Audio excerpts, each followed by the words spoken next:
Hello, hello, hello. And maybe it's good because I started out on the message on that other one. So, being that happened, and I can go ahead and put the other confirmations up there too while I'm putting this. But y'all gonna see all this because I had put it. Wait a minute, make sure I ain't talking to myself.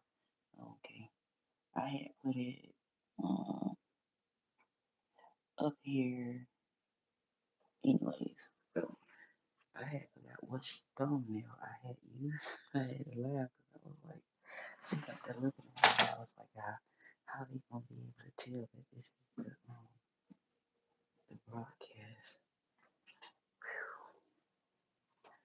I don't know. It may not make sense at all. But the reason why God keeping me talking, because He told me there's somebody depressed. There's somebody feeling like really heavy in their spirit. One person depressed and the other person is just feeling weighted like heavy. And it's not like you in a dire situation or whatever. It's just even with the situation, you oh, dang, the neighbor's still up too. You waiting on your situation to come through. I told you God don't make mistakes. He know what He doing. And the reason why that happens when I say things like that, this is just for the people who might not know or understand.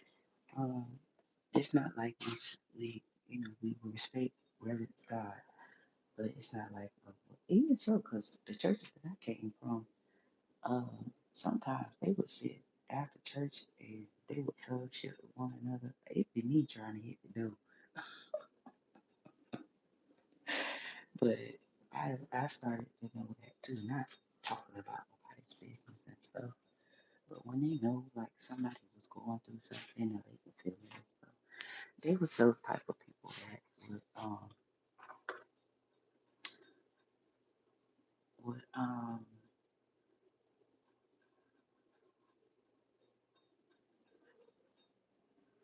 sit there and talk to that person or take them out to eat and talk with them or whatever the case may be. So a lot of times you might not understand, but y'all know me, Miss Unorthodox. I don't move by the way people have to understand everything and all that because I understand the purpose. And I might not be able, oh Lord, I just knocked something down. See, there's something yanked it down. I might not be in your hometown or in your place or be able to hug you or get to you. But maybe this is God's virtual hug that you needed somebody to talk to. You wanted it to be a voice to somebody that was calming, somebody that was. See, God put all that into, you know, and in life I've had people to be able to pick me up in my spirit as well. Um, they called me and started talking to me when things was going wrong. And I never even opened up and said what was going on with me. But I did thank God that they were led by the Spirit of God, not to try to get in my business, but to be a confidant in those places, in those areas, in a time when I needed them. And that's what matters. That's what our love walk is. Hey, Camilla, I love you too.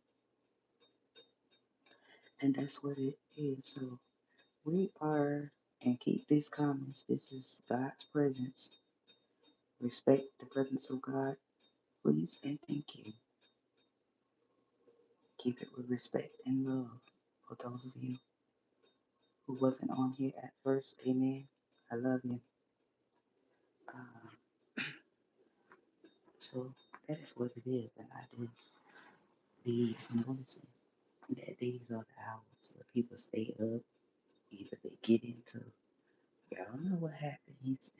What that song say, the freaks come out at night, but the creepy crawlers and everything else ain't nothing up with it. And I don't know who said that and brought that and said ain't nothing open this time of night for leagues. And I was like, the devil is a liar. I'm up this time of night, I'm in the face of God or doing something God tells me to do or whatever. Ain't no man around me besides the son-in-law in the distance. And I don't know, 'cause my brother's locked up too. I don't know who all that stuff. That's why I say it makes statements, but that ain't for everybody. Like we were saying, you know, you could be going towards to approach a situation and not have all the information. And that's what Satan do. He'll come in and cloud our judgment on a thing just to mess it up. And it ain't always somebody sending, oh, they sent counterfeit towards you and non-committal people. But anyway,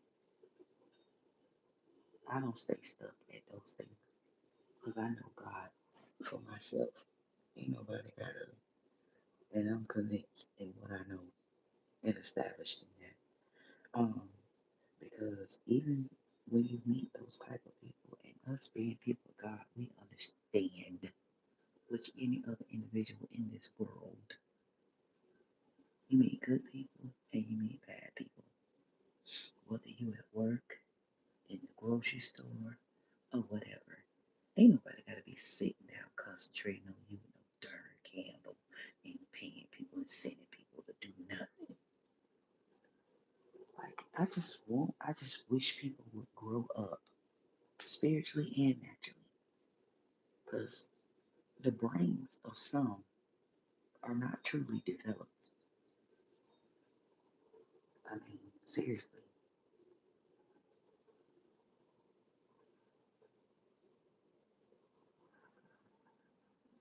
It's somebody there with a blue thing said hi, hey baby. And I was just glad up here to encourage you before going to bed. And most of the time with me, that usually be a situation with me. Even with when they call me or text me, it usually be when I'm getting ready to go to bed or I'm getting ready to do something. Don't nobody text me till I walk away from my phone. And I be like, Lord, come on. Soon as then everybody start calling and texting and all of that, I be like, oh, Jesus. Y'all got away with managing the time and whatever. Um, but anyway, as we were saying, those things will really ruin um, relationships and the times we're supposed to be establishing something so great and that God will open up to us to be able to receive from Him. But those are the times when you think you're not tested, that you are being tested. And like I said, with those people that was online, I wanted to go through the screen on some of those people. I don't see it. If y'all are online dating, I don't see how y'all did it. Y'all some strong people. When I tell you, them people got on my nerves, they got on my nerves. And they didn't think, and they thought it was the guys that thought I was so into them. Just like the guy Jose, not knowing that God gave me his name like 2 years prior. And I'm gonna tell y'all how I learned about the spirit and these things that they telling y'all and stuff. Because God revealed, asked my daughter, that this time they was just I think she had just graduated. Yeah, and baby girl was getting ready to graduate and I was in my house. And that is when she said, Mama, she just like my mama did, say, you need to put yourself out there. I'm gonna show you. You need to start dating. So she opened up the dating site. And God had already told me that my baby daddy was lurking behind the scenes. They be on all my social media trying to whatever, and specifically to the two. And I told you how God ended up showing me through plenty of fish that what he was telling me was the truth. And that's when God told me it's not just the people on the Instagram, it's your ex. And he trying to keep you single. He told me years ago when I had baby girl, I think, did I preach that day? and went home. On my way home,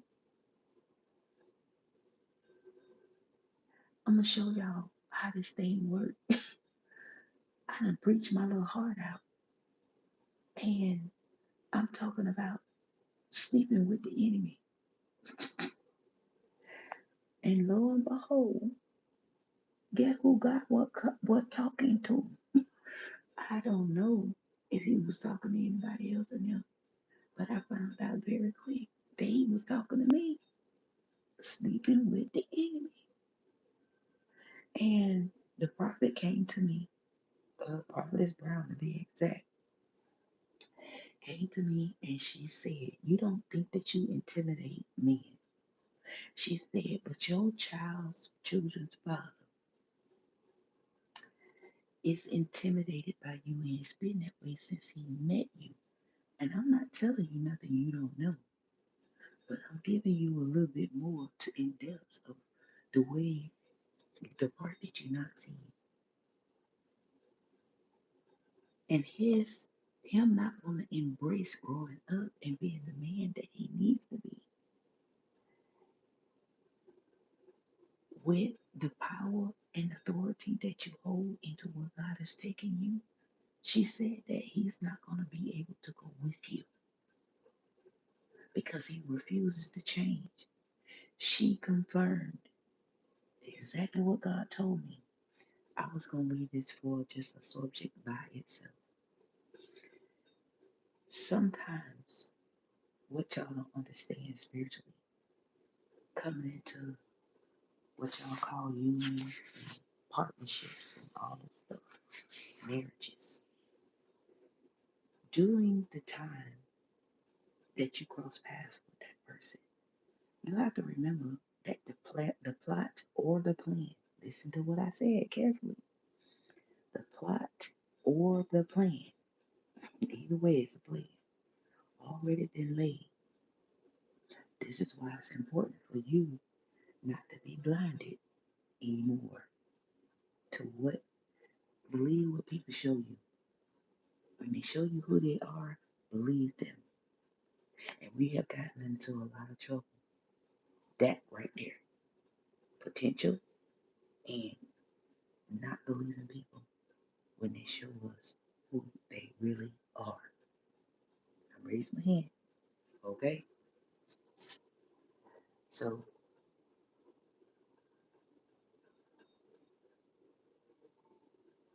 even during the time that we first met, and I'm gonna show you, the devil know what you want just as well as God. You hear what I'm saying?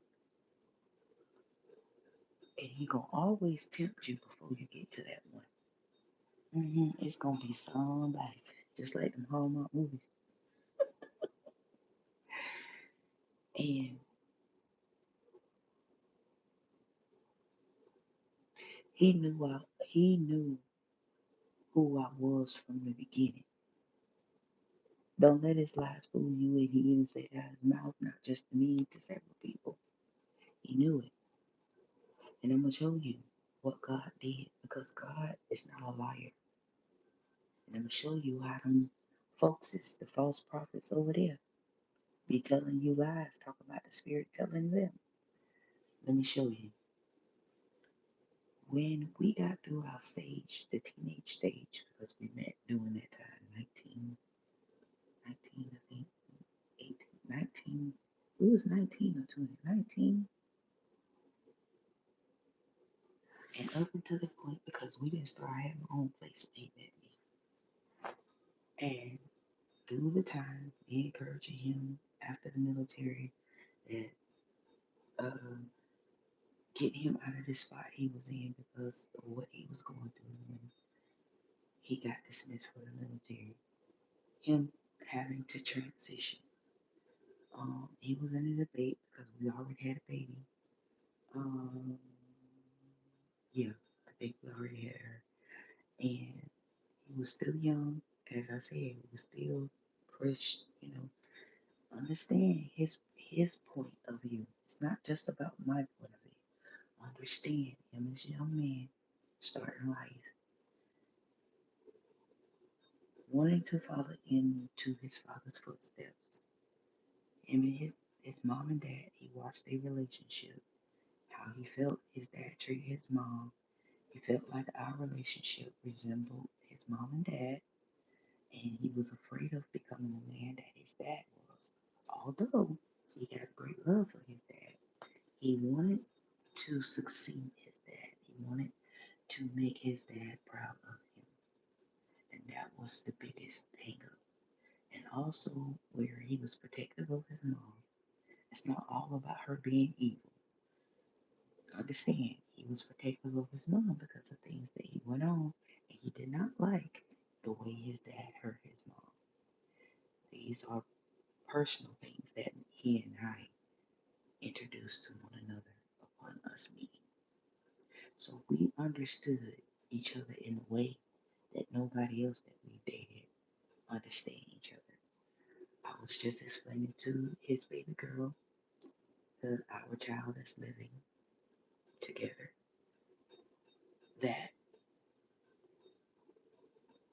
don't be fooled by his military manner, that he loves her deeply. And it was some things that I told her how to know that he don't like so-called what he say mushy stuff. And that is why I kind of I don't know why, for God knows I don't know why. But for some reason, it's either a whole lot of people come at me from New York, and y'all know New Yorkers. I'm not saying they're bad people. I didn't say that. Just hear me out. Or and they came from some reference of the military.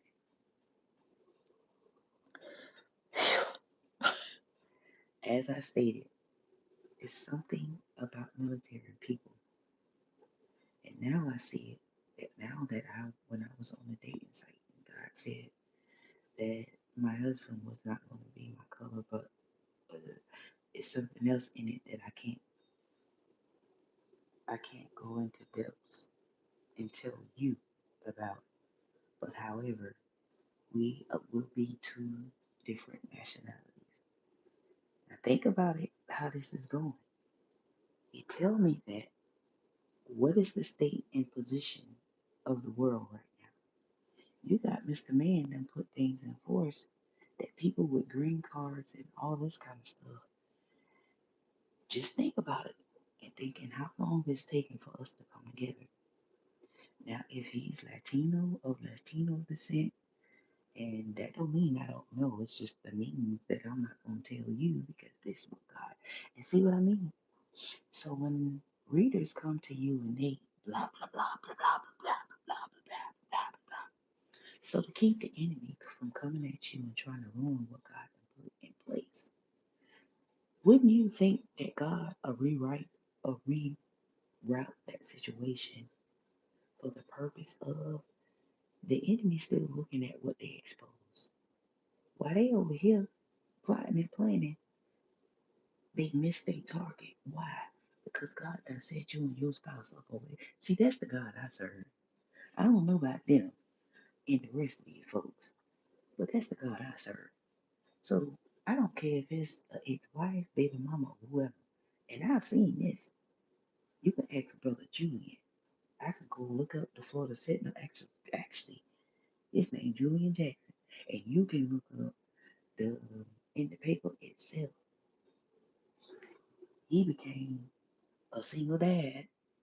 Well, however you call it, because one of his baby mamas who didn't tell him that he had two kids. It was later on in life after she done raised the kids, well, like the teenage years, and he came across her mother or something, however, confirmation. And he was told that he had two kids that he knew nothing about. Well, I couldn't get mad and break up with the man because he didn't know anything, but he was scared to tell me which God already told me it was something that I needed to know about him before I jumped into marriage with him. I hope y'all follow me when you let God direct you. Now, I can imagine getting a reading and then they've probably been telling me, well, this is telling me that he's a emperor of this and that, and the man had a whole sex addiction. See that? So he might have been in their cards an emperor, but he was bound by a spirit that he had a sex addiction.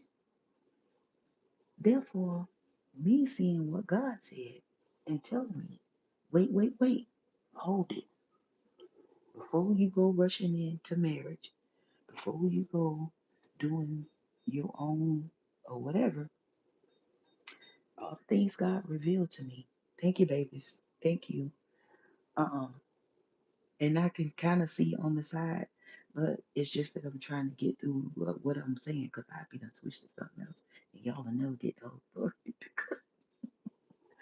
Oh, look at that. And I didn't. We was in church and stuff like that, and it wasn't that. And I honestly, to tell you the truth, Julian was just messed up in those ways, and there was a lot of things that. But he tried. He did. I have to say, he tried.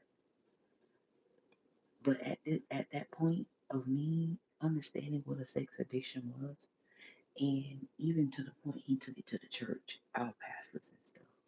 Then the nasty girl he had the baby with that's been stalking me all these years and all that compiled in one.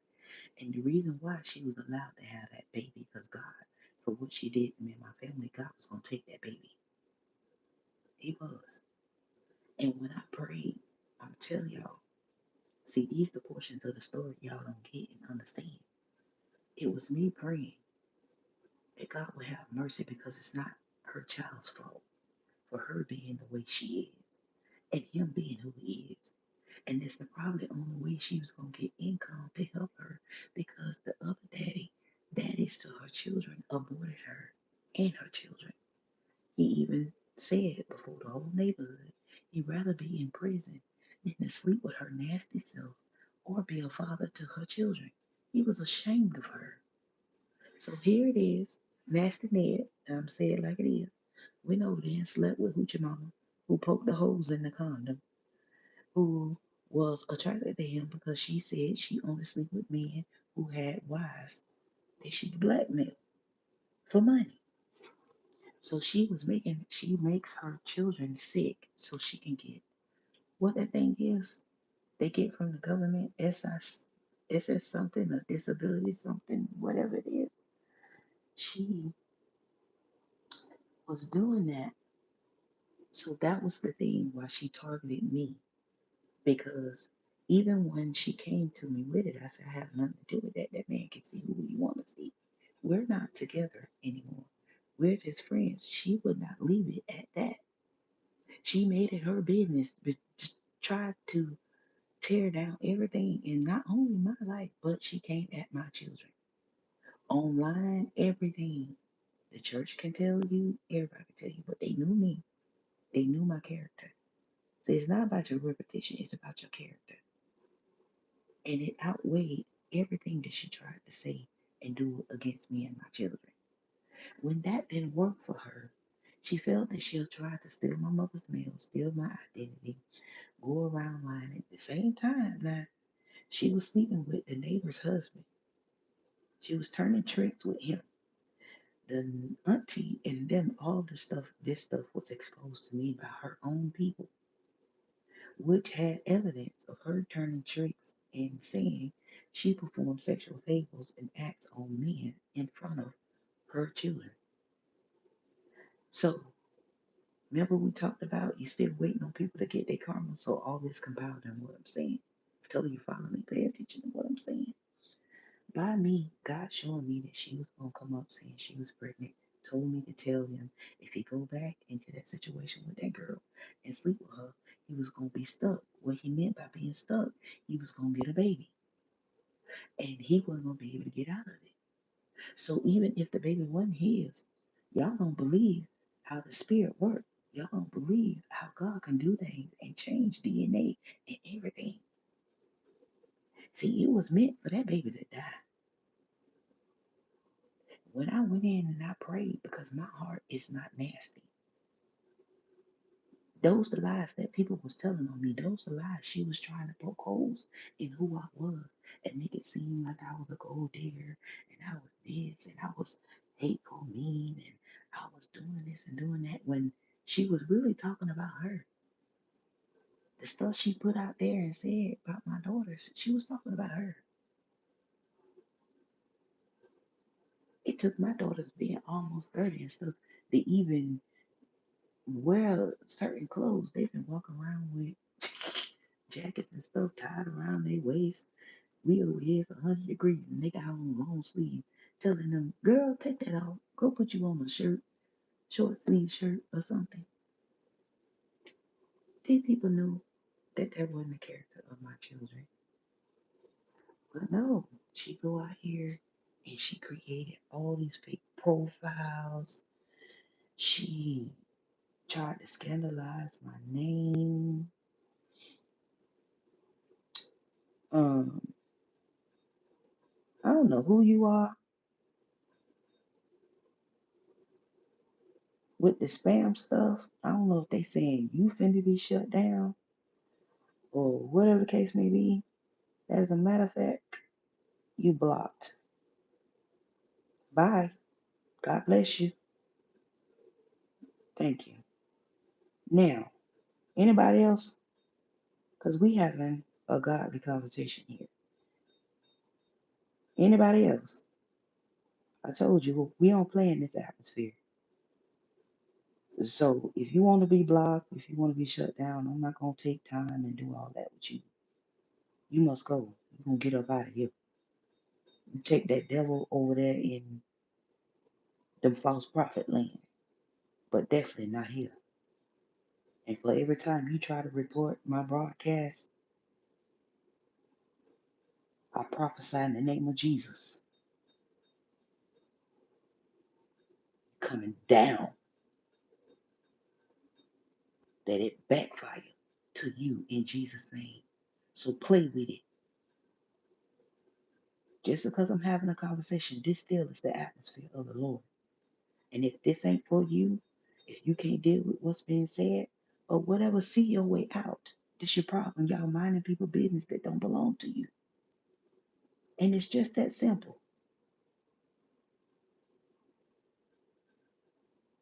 That's what God means, governed by demons. Y'all go out here and do all of this old weird. Y'all weird. You spy on people spiritually and naturally, eavesdropping, trying to get a life, for God's sake. Nobody got time for that mess. Trying to help people. Spam that. And as a matter of fact, I don't care who get off of here unfollow. Spam your mama. I almost said your mammy. Now that make me tell you the truth. Don't play with me. I ain't the one for you to play with. I'm telling you.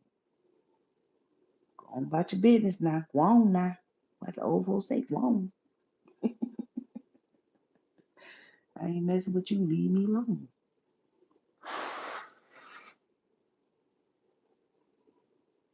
Amen. Glory to God.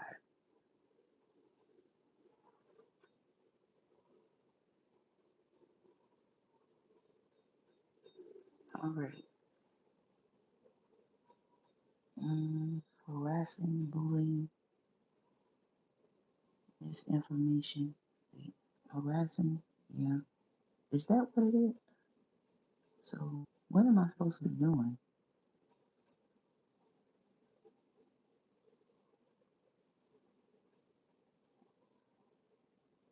I don't know. Anyway.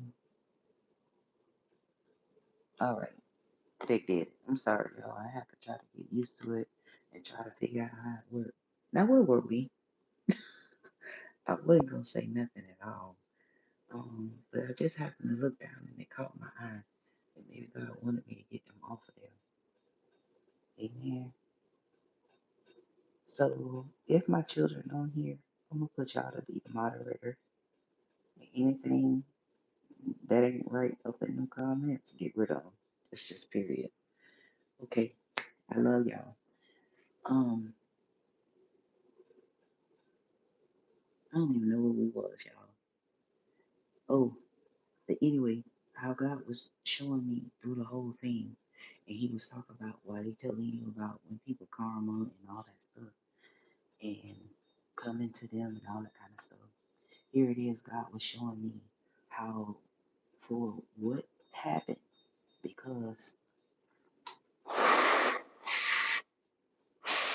because he went and allowed whatever situation between him and that girl to come before to come towards me.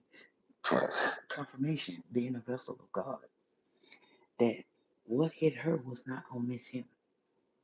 And even so, even though that baby didn't die, he still had a son that ended up dying.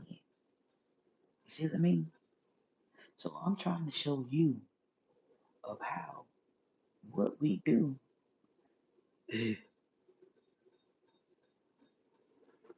So I didn't see it that way at first, and whatever, God still revealing some things to me, even with family and things like that. And that's why God was saying when his mama passed away, he said, I disconnected your friendship because by him being up under you, he was escaping a lot of things. So that part that they tell you over there, that's real. And people will do that. They'll try to hide up under you, and you praying for them and asking God, now, Lord, spare, Lord. Yeah, see, because they don't know when we pray. Did he say the prayers of the righteous availeth much? Okay, watch that. So she kept doing what she was doing. She was buffeting me and my children. And defamation of character, all this stuff. I end up having to take her to court and all this stuff here. He hiding in the background and all that because I've never had to take nobody to court for stuff like that, which I don't know. And I was like, well, I would call him while we was in the court proceedings and all that kind of stuff, and my daughter was there. But at that point, my daughter was big and pregnant, my oldest daughter, and I was like, and she wanted to jump on the girl in the courtroom, and I was like, no, we don't need that. Plus, you know, don't hurt my grandbaby. My daughter was fit to be at her, and she was she was way up there. Um, and the judge seen what was going on, and this is what alarmed me to people. Really do think that spell stuff works. People really do practice some of that stuff that they be saying. Just because they practice it don't mean that it becomes real to you because that's the way. Like I told you, you open the door for it to become real in your life. But God knows that it's tapping into dangerous territory, so He warns you of these things. You will never see where He told the disciples nor Jesus to make witchcraft spells, people not liking them, and none of those things they primary. Even with Nehemiah building the wall, seeing the enemy coming. What he said, Nehemiah, stay on the wall. Keep building. I'm going to deal with the enemy. I see him coming. Wherever I say, okay, you continue to do the work of the Lord. He'll deal with them. I ain't got time to be getting off of my post and what God called me to do, to be stooping to your level, talk about some darn witch and spell and witch, all that kind of, for what? When I know the authority and power that I hold in God, baby, you ain't got nothing for me. You better go get some help with your belief system because that's a no-no where I'm from. Amen. So we went down the line and God began to show me. And with that particular relationship at this point, well, my daughter's dad at that point, he thought that I had married this particular man. So me and Julie had already discussed it and talked about it because that was the only way the baby daddy was gone. He was upset every time the baby, he just was not okay with us while we was together and uh, being in communication because since me And my children's father had been together, military, out of the military, who he was with, and was separated, they came back, or whatever the case may be. We stayed in communication with each other, period, until that last straw. And like God told me to, sever it, all ties, everything. So I'm gonna show you,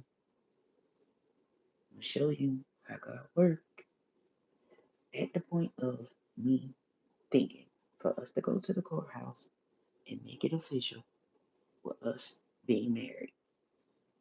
So no, it really wasn't that I was in sin with uh, Julie. It was the fact of the way it happened. And y'all read that in my book. I can't tell you everything now. It's gonna be in my book. But I'm gonna show you how Satan will trap you into different things. And it took me into a spiraling depression, the relationship with he and I. It didn't matter. He worked two jobs, and I helped him start up his business. Um, all of that. He supported me in ministry, everything. But he had a stroke, and it changed everything. I mean, he was mean, he was nasty, he was vulgar, and yeah, us going to church and everything. In front of the church people, he act like, oh, I'm good and golden, and my wife, and this, and this. Lord have mercy when we leave out of there, and then there was women in the church. Let me tell you, these little loose heifers that was in the church, and when we would, after service, you hug one another and stuff. There's one I had to put in her place. Honey, she was the one always talking about how she had a miscarriage and she wanted a man so bad.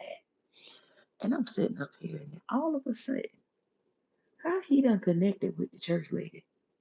Honey.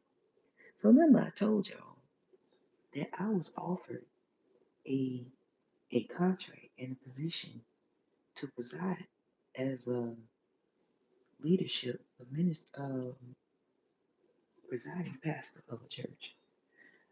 Um, and when she presented the offer to me,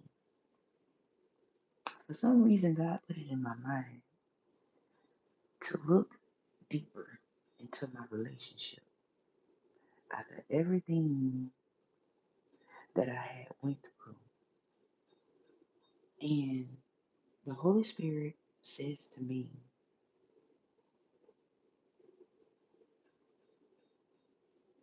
here's the answer to your prayer. Because I asked God if I take this opportunity, which would have led me to a nationwide, a national stage, being a public figure and a minister, pastor, preacher, prophetess, whatever you want about it. And I told God I didn't want to do what Juanita Bynum did. And I said to God, if it's anything that says that this man is going to bring you, me, or the ministry to open shame, because I know that his flesh ain't right. I asked God to intervene and to show me well. When she presented the offer to me, she presented it for me and him because, assuming to her, he was already established as my husband. And she wanted to make sure that we was in agreement to the offer, that my salary was already made, these people needed what I had, and blah, blah, blah. And it's going to show you that had I been led by my flesh, had I been led by my emotions, had I been one of them that wanted to be seen, call myself, and push myself, no. It was the wisdom and guidance of the Holy Spirit, not my intuition, that came with my answer. and showed me clearly that he would end up getting somebody pregnant, and it would be a big scandal in my church if I married him. Follow what I'm telling you and see where I'm going from the spirit into my walk with God and how this happened.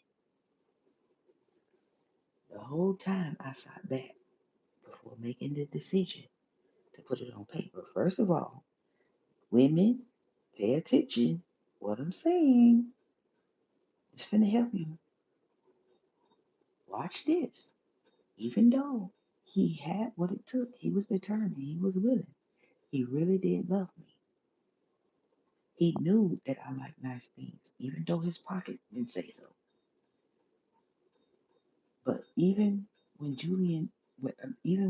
oh God, I didn't even say his name. Even when he had the stroke, he fought his way up out of that. God brought him up out of that. I prayed.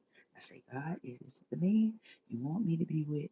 You want me to potentially marry? I'm gonna need you to heal his body. I just rather he not be mangled all up for us to be able to take the, minister and do what we need to do.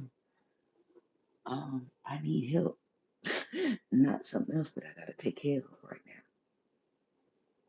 His mama was alive, she'll tell you. She was praying, I was praying. I was going to noonday prayer every day faithfully, putting him before God on the altar and asking him to totally restore him and heal his body. God said, I'm going to restore him.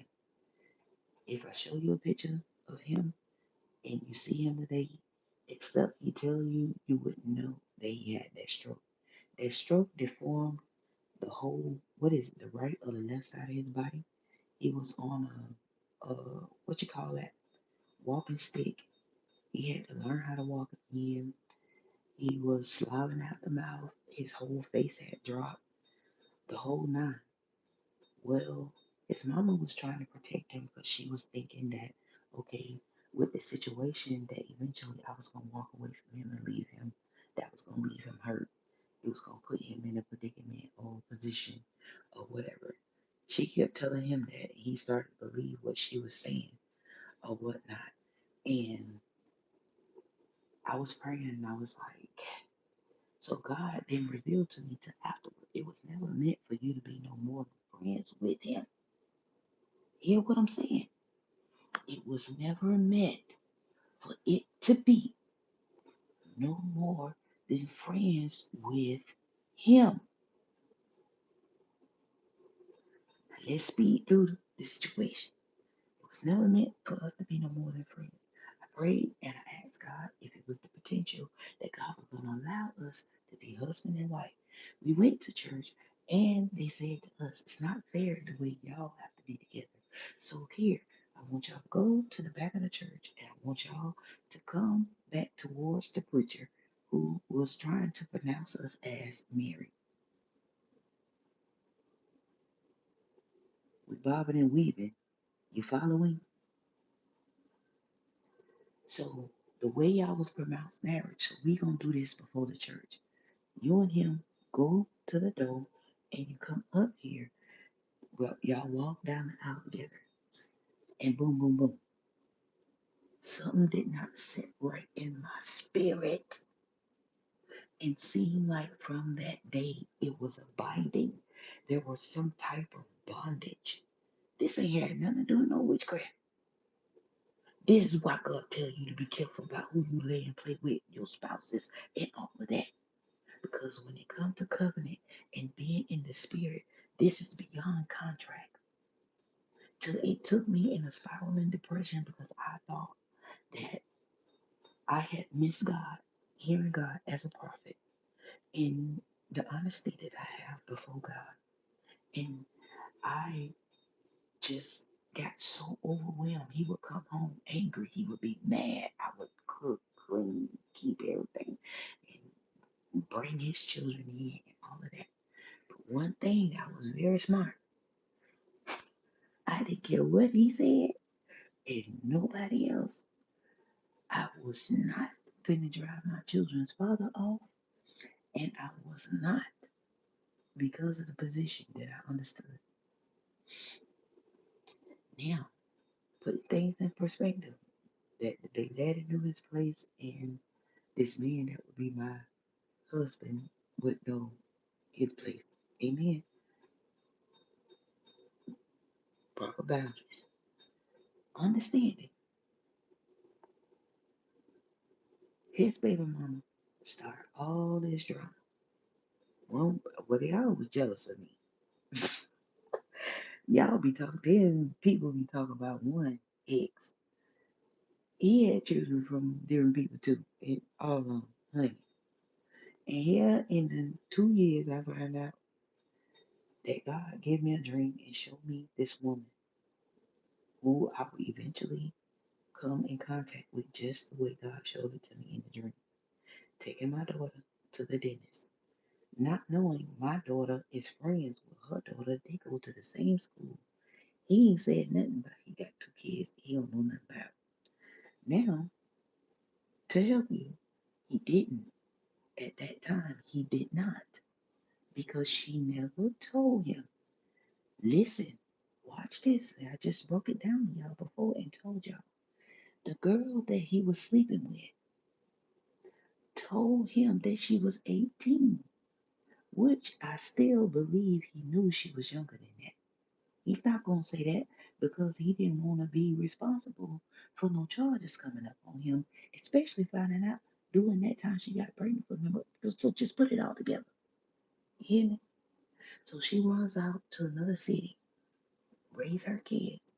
Only her mama and her knew the secret. Even he paid to go back and trick with her. Yeah, I said it right.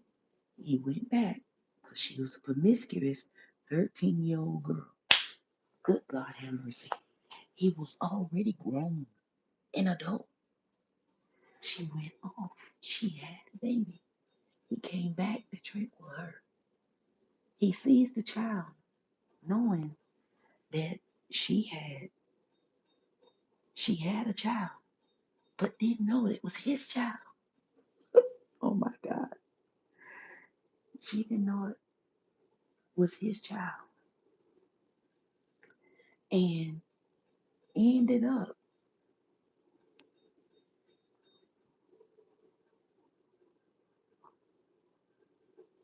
it ended up that the mama,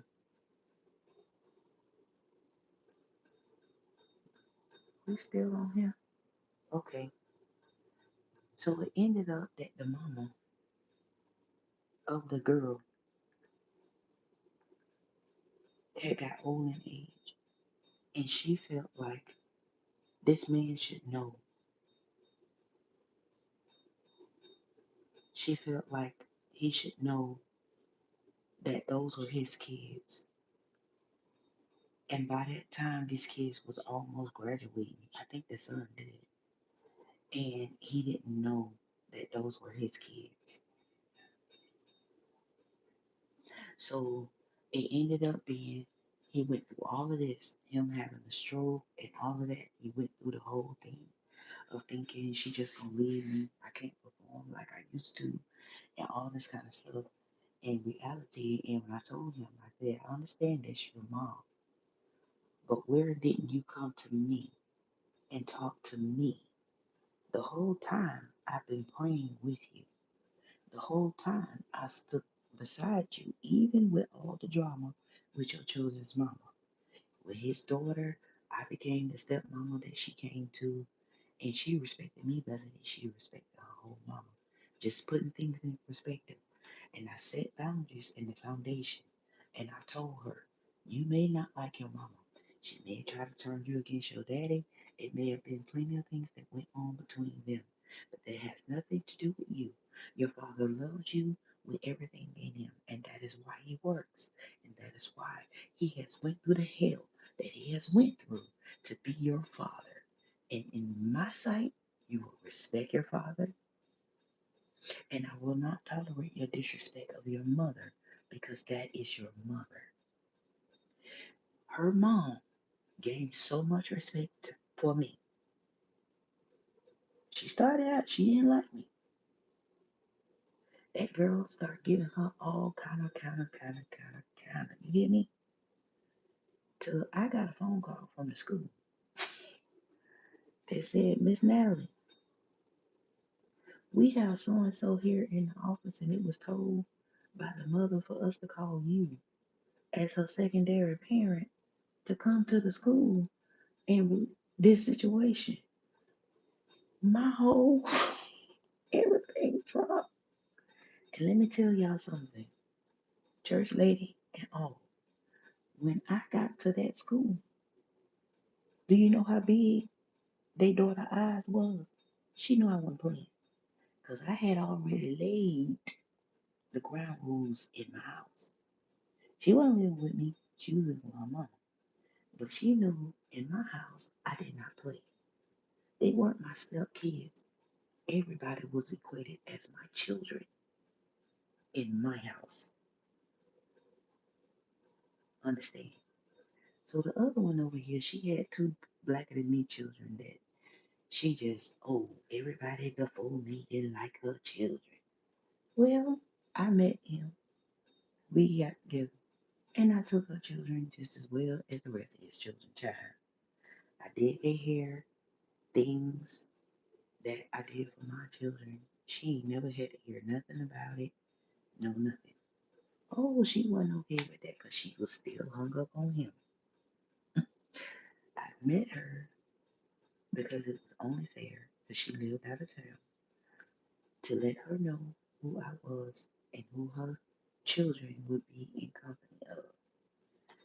Even upon me meeting her, she literally cried, which I understood that she was hurting because he took her through a lot. That is why their relationship went sour. And she was a church lady, okay? And she stayed in it because she thought that he would change. And what she came encountered was when he and her separated.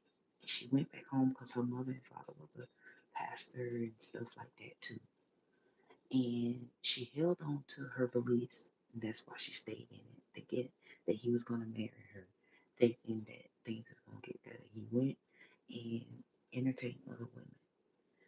In that he loved his kids, so he invited his kids where he was. He got with some stripper, gold digger, whatever. She wanted, she did it in. Yes, she did. The mama taught the whole family. When I met the whole family, I don't know what it was about the particular story with him and the lady, but they all told me what went down. I had to say, okay, I already know, and okay, that's fine. So they couldn't believe that he found somebody like me, that anybody like me would even entertain who he was. So even with his friends, it was the same way. Nevertheless, he still had me as proof beyond what they said that showed him the lady is faithful. She is solid. So, and it did, it seemed like everybody he came across was trying to get him some kind of way to cheat on me. Everybody. He was working at Walmart in a distribution center way in Gainesville or something. They signed him up with a truck driver that would drive through where we lived at in Florida and drop him off on his way from work or whatever. This man told him to get a secondary cell phone and told him that he sleep on around on his wife and how many years it did that he never got caught and the way he did it. And those boo-boo the fool tried it. And God done already put me up on game. God done already put me up on game. I'm laying up there and God hit boom boom boom a vision. He gave me the phone number of the lady who's supposed to be his baby mama that he didn't know he had kids from. In the vision, she getting out this brown van and these children getting out with her. We was going into a building like a doctor's office or something. This is how it happened. I go to the dentist. The door open to the thing. Getting out of the van, she parked right in front of the door in the dentist office. The exact thing he showed me in the vision. This is no lie. Her children getting out the thing to go in and sign in while she parked the van. Then she told her son, she said, never mind, son, this is what I heard in the vision. I heard what she said. When this happened, he was at work, y'all. I took a picture, her sitting over there with her kids, and she had a grandbaby, and sent it to him while he was at work. I said, is this your baby mama? Oh my God, it's a trip. I ain't go off, I ain't do nothing. I was just sitting up there like, oh my God, this is crazy. This is everything God showed me. This is no joke. I'm sitting in the doctor's office with the lady God showed me in a dream.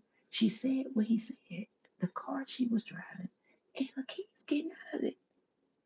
He didn't know what to do. So every time he got in trouble with me, he ran to his mom's house. I was so bold because most of the time his mama wasn't there. Anyway, his mama would go over to her daughter's house for a while. So he tried to lie about it. So God came right behind that and he lost his job for lying to me, trying to hide the truth. His boss man calls me and tell me, oh my God, when I didn't see him, I thought something had happened to him. So I called his job to make sure he was okay. And he said, oh, and he laughed. He said, ha ha ha. How this is the God honest truth. He said, I'm so glad this a happenstance that happened. I've been wanting to know who his wife was, who the person he with. He said that man sits on his job every day with the phone, like we don't know, glued to his ears, talking to different women. The man spilled the beans. He told it all, y'all. He told it all. And just so happened we had set up a dinner date on for his lunch to meet up in between to meet up so we can have lunch together on his lunch break because he wanted to show me this. I think that's when Pizza Hut had got the buffet or whatever confirmation. And here it is. I'm over here like, oh God, this can't be for real. So I'm like, he ain't showed up, no nothing. He done ran to his mama's house. Nobody knows the person. So I let a couple of days pass. I ain't tell him that I knew and that the man had called me, told me why he got fired, and explained to me about the women he was talking to on the phone and yada yada yada, right? So it put all the put pieces of the puzzle together. So see, I told you my thing wasn't y'all thing. It was the thing of what God would show me, but I was like, instead of me just basically just going off what God showed me, I knew that it was real and what God said. But God taught me don't wait until this occurred in some situations. You need to learn how to dismiss it because I'm showing it to you, the red flags and the things before. So remember, my mind was on God and ministry, not the man. But it was still in the basics of me looking at the situation as him being potentially one that I would go ahead and make it official in the courts of being married to. So the thing that kept being stuck in my head, because I was looking at the way he wasn't good with finances at all. I was the one good at the finances. He wasn't good with finances. He could even barely, he didn't make the payments on his car right, no nothing. It took a while. After a while, he started to catch up. Being the man he is today, he started to catch up. He was behind in things, and I kept pushing him to and trying to. And he wanted a business. I went out, did the research and everything, brought it to him. This is what we need to do to get your business established. Come on, let's do this. Even went out there with him when he got his business started. Yes, I was out there trimming hedges with him and everything, encouraging him. His sister tore all of that down.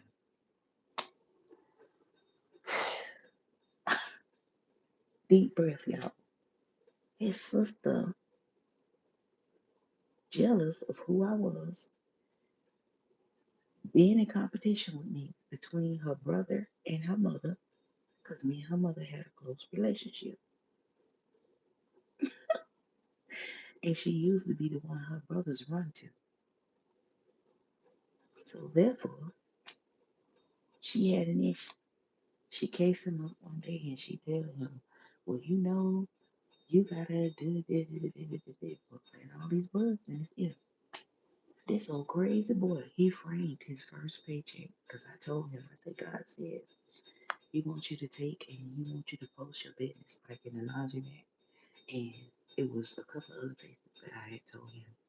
Lo and behold, this well-known dentist comes across his credentials and he contacts him and gives him a contract to be the maintenance man, to do his lawn and the contract and everything at his business. It starts off his business. He frames his first check. So everything, see what I mean? It don't matter about you men being established at a certain point because God could be giving her something. It don't matter how educated you are. That don't mean because you think you have more degrees than her.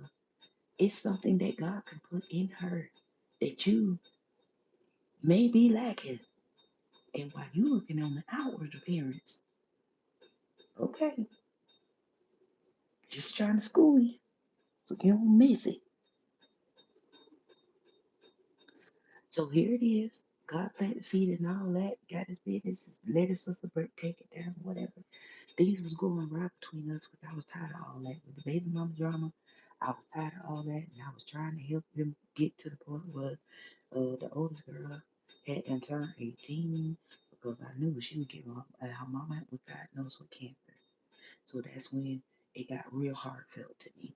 And I knew that I had to, as being the stepmom and her being able to trust me with her child, that I could help her in that way. So all the conflict stuff went to the side. I didn't, I understood. Um, and we finally battled it out until her daughter graduated. That was my thing. I told my stepdaughter that, listen, I don't care about your attitude, you fighting, getting in trouble, all that. What I do know is in my house we graduate. Education is important. And I told her. And it was something came up and ended up, yeah, she had gotten into trouble. And she came to me crying and she said, Miss Natalie, she said, I'm gonna show you I'm gonna do it. When graduation comes, you're gonna see me walk backstage and I'm gonna get my diploma and I'm gonna make something out of myself. When it was graduation time, she could not wait. She hit my phone and she was like, guess what? The stepmom, guess what? I was like, what? She said, I'm graduating. And I was so happy. She said, I told you I was going to do it. I told you I was going to do it. And I said, that's what I wanted to see. Now, don't stop there. I want you to make something out of yourself. God rewards you for your faithfulness no matter what you look like in the eyes of people when you're honest and you do as God called you to. So all of that, y'all don't know it, all that. It just tore down a lot of things and a lot of lies that people said. I'm not ashamed of my testimony. I'm not ashamed of what God brought me from because it helped a lot of people. And if you ever go and buy the book, you will see. It's going to blow your mind. Just these little 40 years of my life have been many turns and all of that. And for me to get through those things. So here it is, through my child's father thinking that I had got married to him and that was the end of that. He draws his mama, my child's father, draws his mother into the situation. He jumps out the vehicle somewhere they was. I don't know. I just got the phone call. And just so happened he was in the car with them. And I told him it was no more that him keeping me on the phone and all that. I had to respect the man in the house and da da da. Which the real gist behind that was is I was testing him because that's how you test a man. If he willing to let somebody else court you, to let somebody else get the drop on him and be with you, and he know that you the one he's supposed to be with, let him go. Let him go. So what he was based on with people, his mama and military buddies, different things, people came through his contracts, his cousins and stuff, was telling him she a church lady, she ain't going nowhere. Oh, she just doing that because she tried to da da da. Well, it blew his mind. The whole time people thought I was chasing him. People thought no, I wasn't. I heard somebody say that to me, this somebody you was in the earth. You know it didn't. Because if that's the case, I wouldn't have been somewhere else for over 10 years. No, it didn't. No, it didn't. I was well gone, and anybody who know women that know themselves, she be well to exit the relationship before the man even get the inkling. Just go. But the whole thing was, I knew that it was a bust anyway. But I told her because it's that the other person was like, and he couldn't take it with the whole baby daddy thing. And he brought the church into the middle of whatever, so I had to deal with the situation. And the minute he heard Mary, he went to pieces. No, Mr. Gush Gush, no Gush Gush. What you call it? Mushy Mushy and all that kind of stuff. And all that, and I heard him in the background. No, that's supposed to be my family. That's supposed to be my family. He went off. And hear his mama say, where she at? Where she live at? Y'all gonna take me to where she live at. I'm gonna whoop her behind. His mama, she way up at age, y'all. She was talking about coming to whoop me. Oh my God, I'm so sorry for that. But just goes to show you.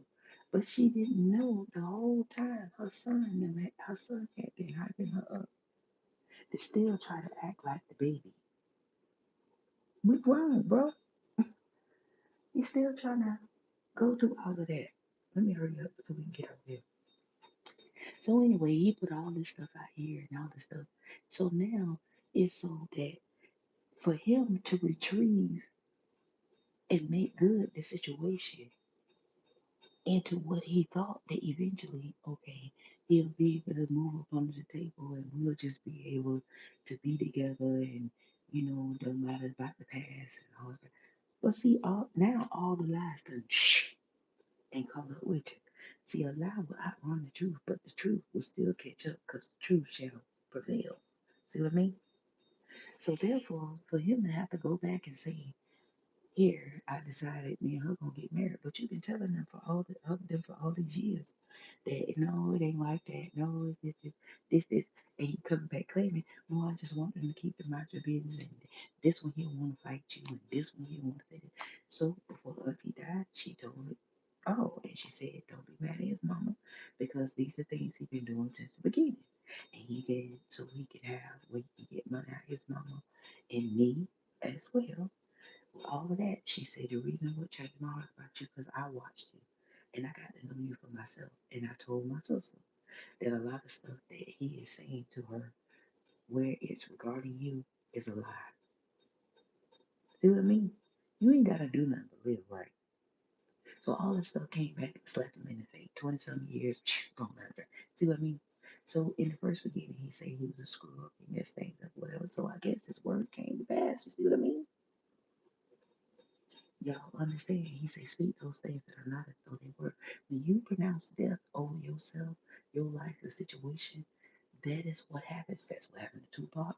That's what happened to a lot of the rappers you see. They always rapping about death, telling people when they ask them questions about how they perceive themselves dying and all of that. Why? We all prophetic. We all have that gift. And when you speak, it ain't just witches and people and all that. No, because what happens is because of your belief and what you do. That's what God is looking at. Bump the witch. He talking about what you speaking over yourself. And if he said, as a man thinketh, so is he, you pronounce doom over yourself by believing false realities, falsehoods, false lies, false beliefs, and all these things. So here, now you have the basics of the understanding, the foundation of how it went. So there, the other one, and he spoke against what I said when God was trying to tell him, don't do that. He ended up in jail. He ended up in jail on the east on the devil. I think for he stayed in there 1 day or 2 days or something like that because his mama went and got him out. Then he had that whole situation. He didn't have the money and stuff to square away his situation. So he felt like he was less than a man to have to come to me because I have kids. I had kids and stuff at that time. And my own house and bills and all that kind of stuff. And he was like, so he in a roundabout way came to me to see if I would be open to help him. And I was like, no. Because remember, you laughed in my face like Abraham's wife did to the angel. When I was only trying to tell you what God showed me. Because it was 3 consecutive dreams that he gave me. That scene that I saw him getting pulled, it disco lights in my dream. And I know the way God used me in dreams, and even then, even though my dreams change in some facet of this way, but usually when it's connected to me, he'll show me them. It don't be somebody else or celebrity or something like that. No, he showed me the person. So I'm direct when I prophesy. There's no mistake. He showed me that person. So that's why you have to get to know how God talks to you, speaks to you in dreams and visions and things like that, because it can throw you. And a lot of times, and what scared me during the latter part of my visions is that he gave it to me. It was already there. But from what I was seeing about people, it started to scare me. This man traveled from Montgomery, Alabama, and prophesied to me what I saw, what I spoke, what I said, confirmed it. That God showed me leaving my church and how they was going to try to scandalize my name. But God told me it was time for me to go. It hurt me because I didn't want to separate from my apostle and from the new surroundings. And I knew what was going to come of that. And in the process of that, um, however you want to say God do it, but I understood that he had leveled me. He had how you call it? Not evolve, elevated. He even elevated me spiritually. This was in my transition, and this how he tested me. And here it is. I began to see things. Um, that when I'm talking to people, he started opening up their life to me. It started to scare me. The things that I was seeing, it was making me shake. Understanding, I knew God was going to use me. Remember, I was like still a teenager, 20 or something like that. So I knew God was going to use me, but I didn't know to the extent. You see what I mean? So I've been having visions and dreams, seeing my auntie pass away, how she passed away, all of that. Is at 15 or so when I had my daughter.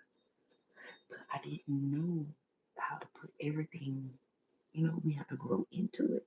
It's not that God, you have to go through some initiation and then you get this gift. That stuff they be telling y'all is a lie. It's a finished work. It's already established, already done. You don't have to chase it. You don't have to ask for it. All you have to do is what Jesus did. He was king when he came here as a baby. He was son of God. He was everything. He didn't have to do nothing but grow into his status. Okay?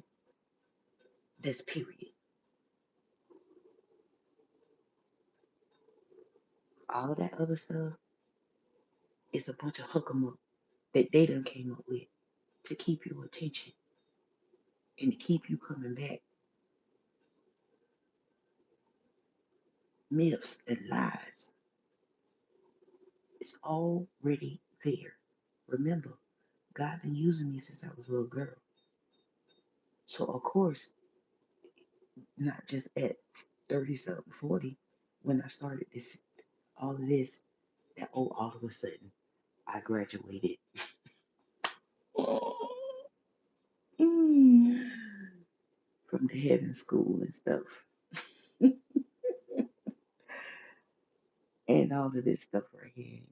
Defeated the Neptilians and stuff that all of a sudden I just rewarded this spontaneous with that scientific gift and all that. No, it's been there. And you grow into it. Your spiritual gifts. So when it knocks at you at that appointed time, remember God said He's the one that do the drawing. He's the one, if you follow back the scripture, you will see that it's a lie. Amen.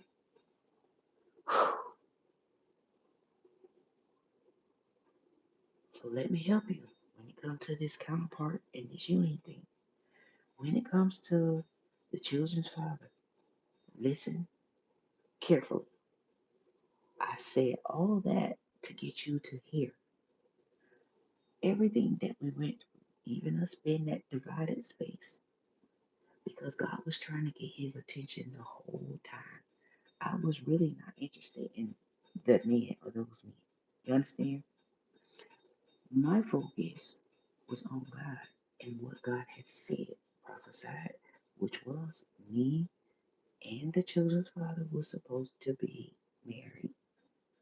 This is how you understand prophecy, which the same thing that those folks is over there be talking to y'all about. Is subject to change. It's subject to change. Even with these stuff, these people prophesying, like the lady said, that it was gonna be a woman president and it ended up being Trump. See what I mean? And when people don't align with the prophetic word that's being released, other than what God predestined, that is supposed to align, it will change. So when you start talking about twin flames contracts before you got here and all that stuff, if it does not happen, whatever God said must happen. He said, before any jot and tittle of my word shall fall to the ground, heaven and earth shall pass away. So that should tell you, if you was contracted to have a marriage with somebody and they come here being a false, that too, your false twin. Oh, so your false twin arrived and somebody false twin over here on the other side where this masculine is concerned. And then y'all chasing, well, one chasing and the other one running away. Oh, God, help me. They go off and marry the false person, so called. But you tell me nothing is happenstance. Everything happens for a reason and it was supposed to happen that way. So wouldn't that be a lie? What they put you through was supposed to kill you, but it didn't. Make it make sense. Because if I was supposed to be dead, I'd be dead. If they could have killed me, yeah, they would have. But by the grace of God and God's plan for me, babe, I can't go nowhere until He called me. Say that, boom, boom. So why would I be running around losing sleep about a witch and people get terrorized? I don't think so. Not in this life and then another one, so you say. So anyway, As the fable goes, then they go in and tell you, they done this to you, these garments that was contracted to follow you through lifetime. They must be the garments that they talk about, because you the only one trying to read into my life a false way and get stories about me and my life. I don't know you. You don't know me. And for some reason, you inquisitive about my life, somebody you don't know. Make it make sense. Something that ain't none of your business. And you won't lie on God and say God is telling you who don't know nothing about me and what you're giving out serves no purpose for my life. Somehow, so I heard one lady trying to come against, it was a post I came across, and she tried to discredit what I said by telling the people you do understand that everybody is on different timelines. So what could have occurred in your life and you hear it again, that just means that they're on a different timeline and it's happening in their life. They'll go to no avail to try to prove to you something false. See what I mean? So they say the church copied them. So if you don't know me, if you don't have nothing to do with the church, you hate the church, you don't go to church, you don't listen to people in the church, you hate preachers, and all this kind of stuff, tell me how you getting what I'm saying if you ain't listening and watching. Uh, that part. So they get on their platforms and they tell y'all, oh, it's the church people, and that's why I hate them, and they trying to make y'all believe and all this kind of stuff and all that kind of stuff. And the whole time, God sent that little thing right there to show you on how they liars. They liars. And they want to play the victim. I know they none but them Christian people coming up under our, what them thing is, comment section talking about me. But anyway, I love y'all. Let me get off there because y'all think I'm messing with y'all. But I'm just telling y'all how we get off the path and how these things become detriment to where we going. I'm hurry up because we need to get out here. Um, and teaching you how to see through the smoke, through the veil, through the the blinders, the illusions that the enemy try to set before us. Because had I been one to be who people say that I am and stuff and follow after my flesh, if I was sleeping around, let me tell you something. This is the God honest truth, and I'm just blunt about me. Because they ain't me, they don't know me, and they ain't care nobody be me. And I'm as real as they come. And it's just straight like that. Because if I ain't have some feelings for you, honey, they like you wouldn't finna touch me, number one. Number two, sweetheart, no matter how much money, what you own, and know nothing else. None of that. When it comes to me, unlike a lot of women, I truly, genuinely love me and who I am. Because I see who God called me to be. God laid a foundation for me to be able to establish and to see that. So when people came into my life, it was what I allowed. Don't get it twisted. I could have been a H, all of that. It could be a real beast. So that B word y'all calling baby, yeah, I could have been nasty.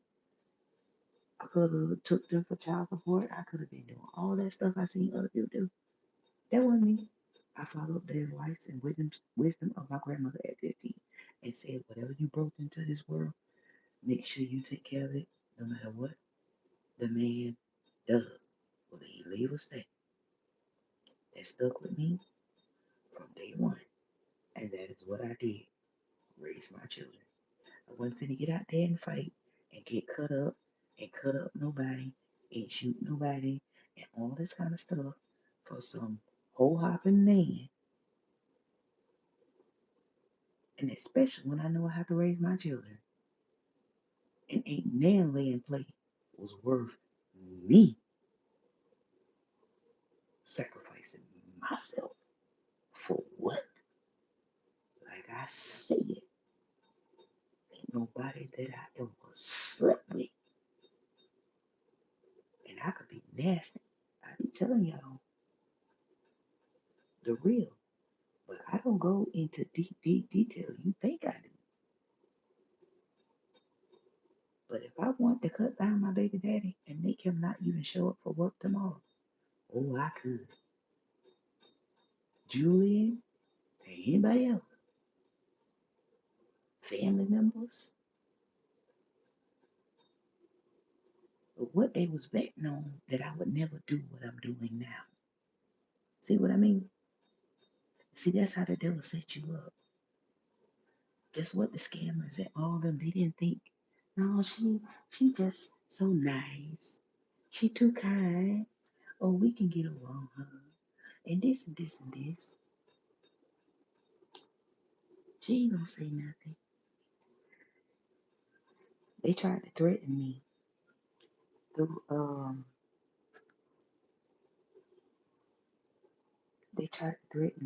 using some kind of way they use Scott and tried to play like detectives, so and so. And first they had my daughter in the room crying. She was crying, boo-hoo crying, coming in there saying, they said they gonna put you in jail, that they gonna put me in jail, and then we gonna have my baby. I was like, I was asleep, and she came in there, and I'm heard her, and I'm like, girl, who you on the phone with? Why is you crying?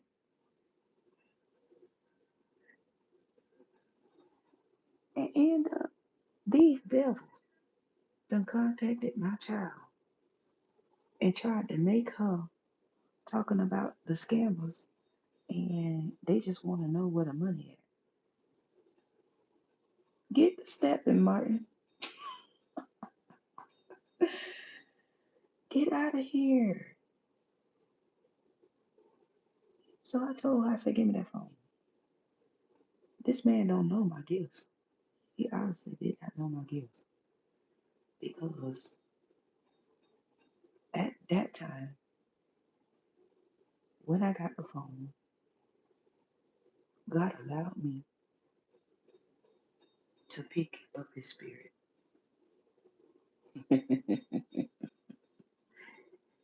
God allowed me to pick up that joker spirit, y'all.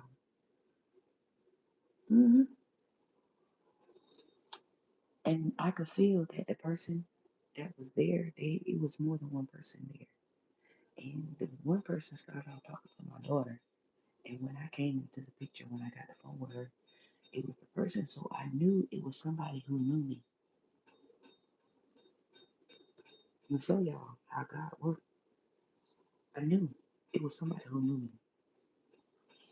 I knew I had a cousin who was stooped that low. I knew that my children's dad was stooped that low.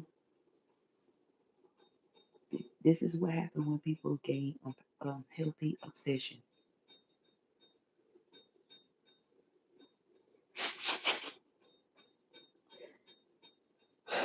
They went through countless times of doing this, y'all. This wasn't just no Instagram thing. They went through the depths, and when I'm talking, y'all investigators get the information that they need, whether you know it or not. So, like I told you, you have to understand when I do lies and certain things that I say, why I'm saying, and whatever. Because some things God will have me to come in this setting into things that they're looking into to establish. And this is how these people found out whether I was real and whether I was fake. They knew that this woman never came into contact with these people. And even concerning my daddy's death and the different situations with the stealing properties and money and all those things, how could I know that if I know nothing about these people? Don't know who they are, don't know this and that, whatever. Some of them, yeah, I know the people that was following me around town, not know them, but of them. I seen their faces And by me collecting certain evidence to protect myself and my family, that I had to do it that way. So the conspiracy, now think about it. I ain't even hit center stage, and the enemy already. So God was equipping me down, not down here, but where I'm at. So now when we put you into the celebrity status world, now God is saying, boom, and you coming in alignment with your spouse. It's best for God to deal with things down here before you get to a spouse and before you get out here before the whole world and all of this. And even when they try, that you guys are established in a way that they can't do nothing with you. Because why? Your spouse gonna know you. You gonna know your spouse. And when they come in and try to bring disarray between the two of y'all ain't having it. So it won't be another baby daddy scene, listening to outsiders and all of that. This spouse coming to have your back because you gonna have his. And this the way God established it for it to be. So let me run quick. Established thing of when God spoke that we were supposed to be married, me and the child's father. Understand the reason why I didn't make it official with Brother Jay is because of the fact that I knew from what I asked God, I prayed and asked God, and He came along and showed me that if I did this, that was going to happen. Okay? And understanding that no, no, how you said, no punt, damn, no. Anyway, just so you understand that this is just revealing to you why these things occurred. I understood that he had a sex addiction, and I was not going to let him. He'll tell you that. This is what his problem was. And he was very insecure, and I was sick of that. And he ain't no way I'm going to marry somebody and be stuck to that. And with the fact, and that's what the girl was betting on. Oh, she a public figure, this and that. So if I blackmail him, I can blackmail her. If I get pregnant, she sent me texts that said that. And you gonna be my baby mama. This was a girl saying these things to me. And then my mama didn't even tell me that this girl was messed up with divination, witchcraft, and the whole 9 yards of the thing. She go both ways. Y'all, I was cringing like, ugh, that's so disgusting. But as a woman, I did let her know, baby, I don't care if you're 20 some years old. You ain't got nothing on me. Ain't nothing she did, including have a baby, made him leave me. And we was just friends. Nothing. Nothing. And I just rubbed the boo in her face and let her know, you can do what you want to do. Because mama got this. I got me. But what I do know, he can laugh, play with you. But what he do know, he can't do that here. So when she went out, she was only making herself look bad because people knew. And they knew about the situation with him and my child's father and them being upset because they didn't want me to be in each other's lives or whatever the case may be.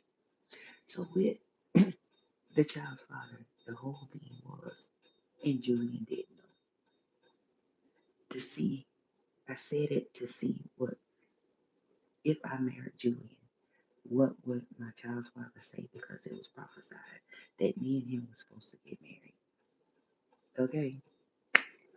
He went through all this, drug his mama into it and all of that. During this whole process, let me show y'all what happened. From him going to the military, being released from the military, and all this kind of stuff. During that time, I had to leave my apartment and go with his grandmother because I wasn't raised in the project.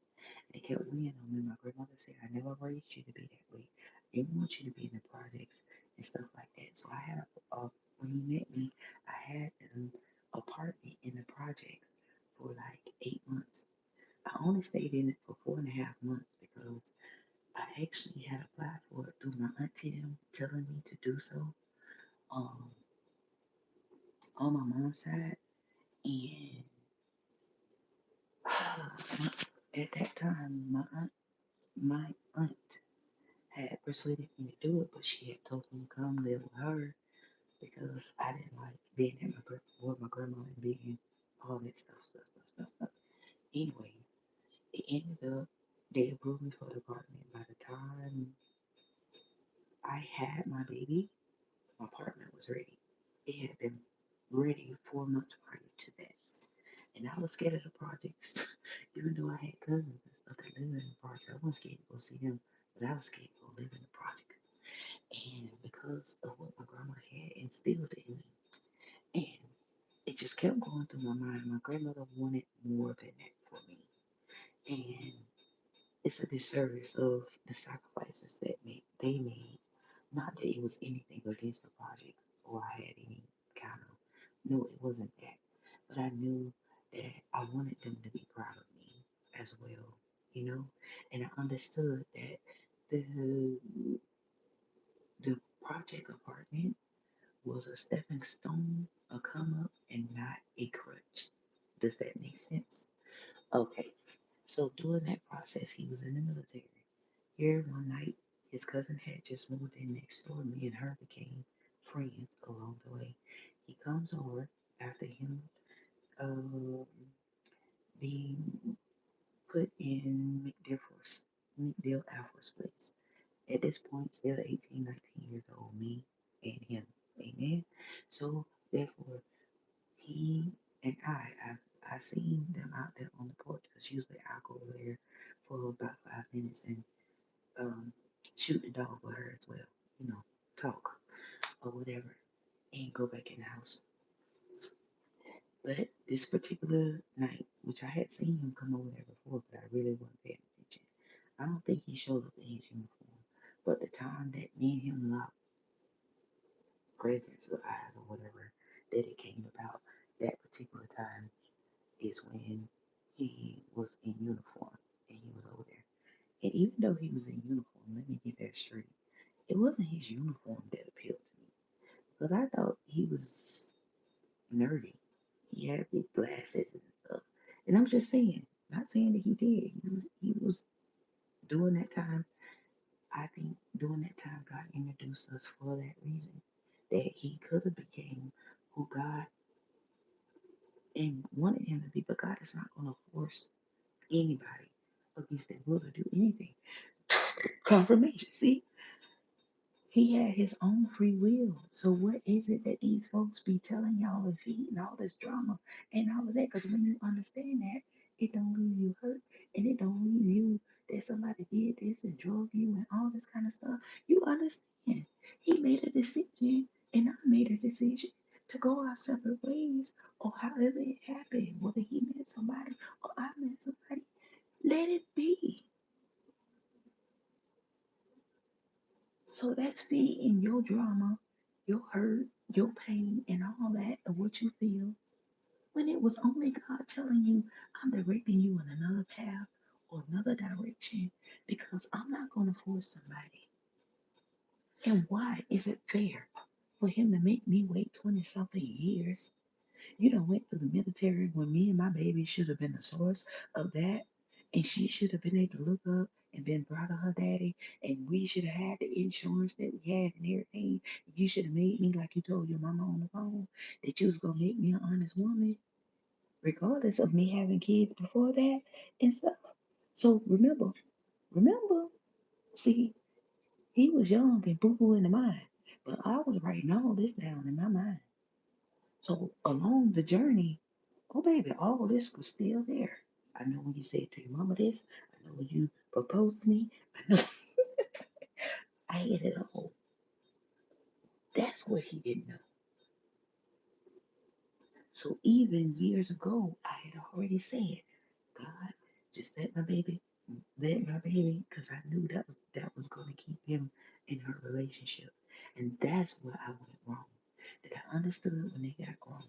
You do not stop your life and allow these jokers to hang on to you, woman or man, just so they can be a part of their children's life.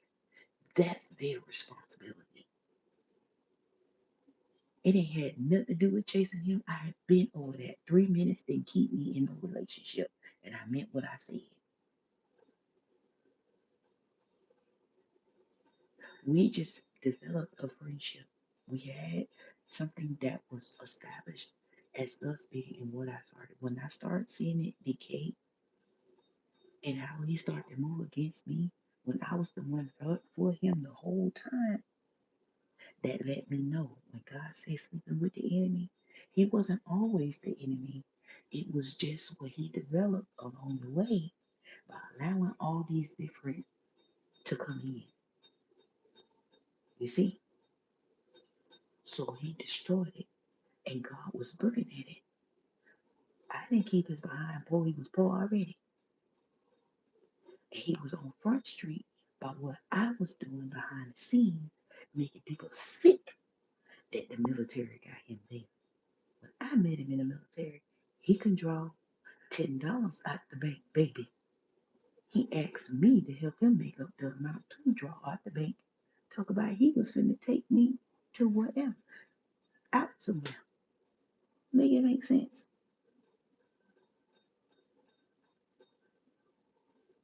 But doing the way of his family, and all this time, I could go real deep into this with men and how some of y'all don't understand why your marriages didn't work, why different things with you, yourself, and the way you see yourself didn't work, and stemming from your family. And some of the key components is that mama. Because we normally believe what our mama say over what daddy say. We form that bond and that trust with them. Sometimes it's not good. And don't tell me I can't. Because the third oldest, when he met me, his mama made, it was a set of twins and another brother. So I had a child from one of the twins. He was scarred. And you, to this day, when it comes to his mama, phew, and he was another one that I had to tell. I said, you're going to end up, you're going to be old and just like your mama. And this day, you know how many people, women done passed him, and he still can't find nobody. Because the people that God sent past him, he messed up. All of that stuff kept on with his mama. When she was doing certain things, because she was doing things too, she would always do things that would try to break us up and make him, she would put it in his mind. And she would say, son, y'all room still in there, and you can come back over here and stay. And you shouldn't just be attached with one woman or whatever, because the man that she was dating wasn't treating her right. So she was study dropping that. Then she'll come up with something. She worked and all that. But she'll persuade him because she couldn't get the other twin and the other son. But she had a way with that twin. And why did I have to be the one attached to it? She took me around every mountain. So now y'all see what I be saying. And I really pray when it comes to my husband that me, if his mom is still living, dad or whatever, we can have a family, a real genuine family. And they can get to know me and know that I'm not there for any purpose because I will not marry no one. That has been proven throughout my life for finances, for God has been good to me. If I don't love that person, I'm definitely not gonna marry them. Prenup or whatever, that is just who I am. I've been there, done that, had plenty of opportunities to take up those offers if I wanted to. In my dating, because I don't put things like that out there. But to be honest, I knew that all I had to do is put it on. People that I came across, even at a young age, I was just believing it. But I wasn't led by my private parts. I was led by wisdom because that's what my grandmother instilled in me. Instead of you using what's between your legs, use what God gave you up here. It's more powerful than the power between your legs.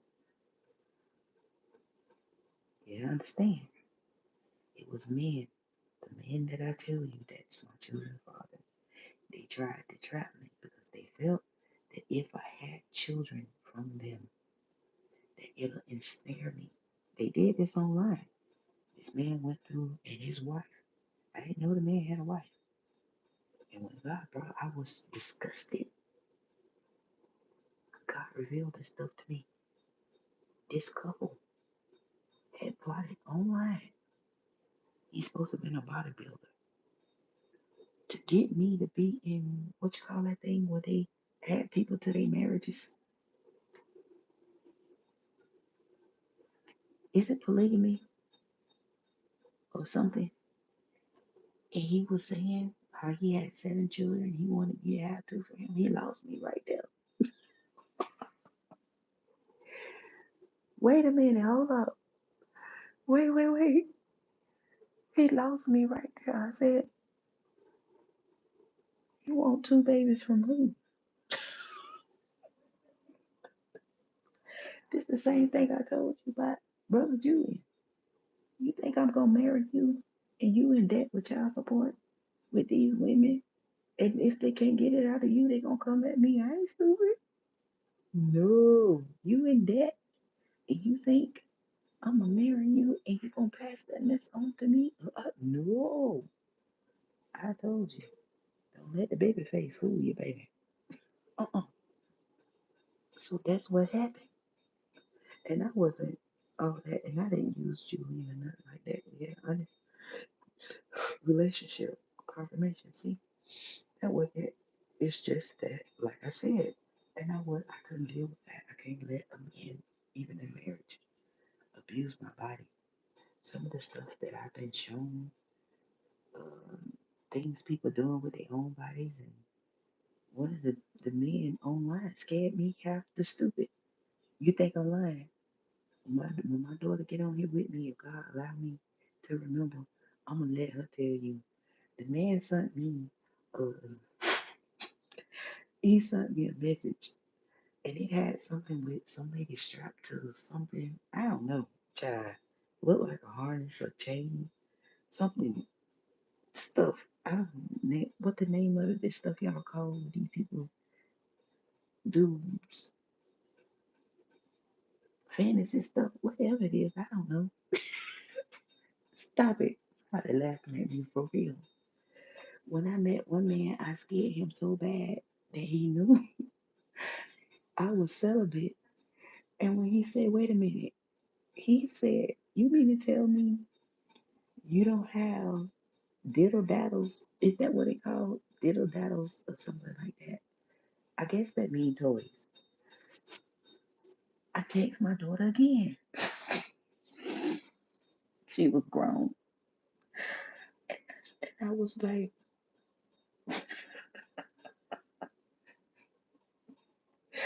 laughing because you know my daughter, she laughed so hard till she had to go to the bathroom, y'all. She say, Mom. She said, who you talking to? I said, I don't know.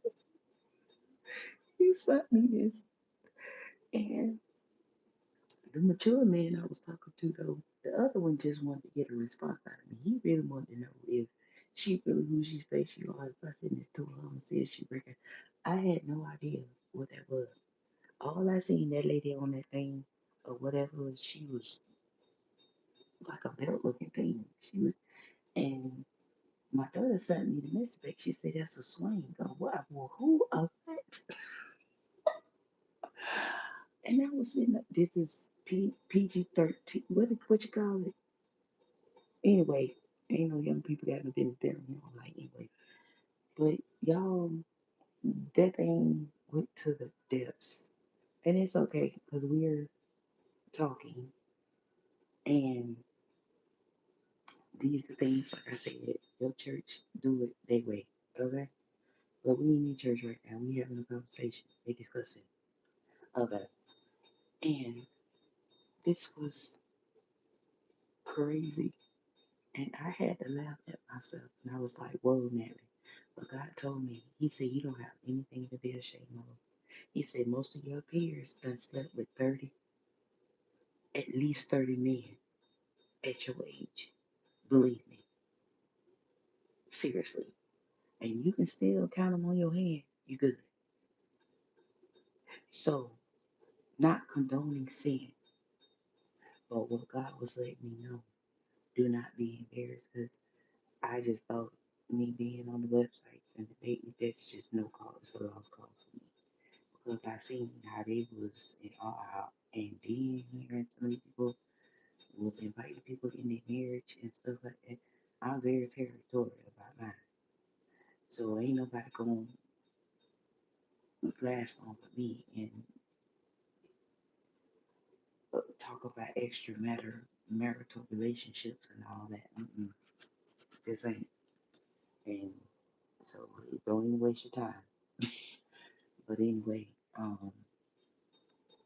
they tickled her so bad, and I was still like, Lord, what is this? What is this? But remember, it didn't have nothing to do about evil people sending those people my way. I left, I didn't leave God, but I left church, and I said that I was going to come down from preaching or doing anything until I was introduced to this husband that everybody been prophesying all these years that was coming. Okay. And God had a whole nother thing. He was like, no ma'am. No ma'am. Get yourself right back in position. And your husband gonna find you. You do not have to not be who God called you to be and be the woman of God. That's what makes you different. You don't just go to church. I called you to be a woman of God. And that is why I'm in the position that I'm in. I told you, ain't no man put me here. Can't no man keep me here. These are the things that God tried me and tested me and established through all the things that I have had to endure. And it was not easy. He tested me to see if he could trust me. And this was no easy task to see if I can keep things secret, to see if I would mislead his people, to see if he can trust me with his people and his word, to see he tested me. I mean, he tested me to see would I leave that house and trust him until my husband get here. No, I didn't walk through that laughing. I had to go sit by the water and many other things to wrap my head around. God, you telling me to leave my house? You telling me to leave the country? And I know where you taking me, me and these people ain't gonna get along. Only God. And you don't even know the half.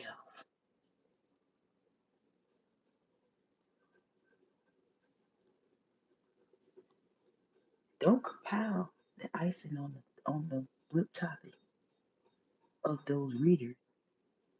Oh, and divine masculine know that you've been through this and been through that. And the divine masculine know that your something ain't right and you're not telling it all and this and that and whatever. And oh,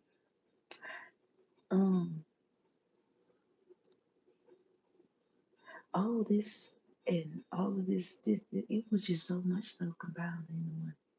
And that's what God said. I didn't put you here to believe in what they believe. I put you here to show you because you get ready to bring my people out. Eh, Now, follow me back to scripture, and you will see where he sent Gideon and all of them in there to spy out the land before they went in to subdue. Boom. So it was never about terror. And that same demon that lures y'all tried to lure me. All of this stuff about me being this and all this, and you don't understand. You in the wrong. I think your religious beliefs keeping you trapped with that, but you're supposed to be doing what I'm doing. I'm doing better than you doing. Greater. You know why? Because the power of God is attached to it. So you work your gifts without the power, and I'm gonna work mine with His. Yeah. So show me your works without faith, and I'll show you my works with faith. Ain't that the word? Okay, there we go. It's established.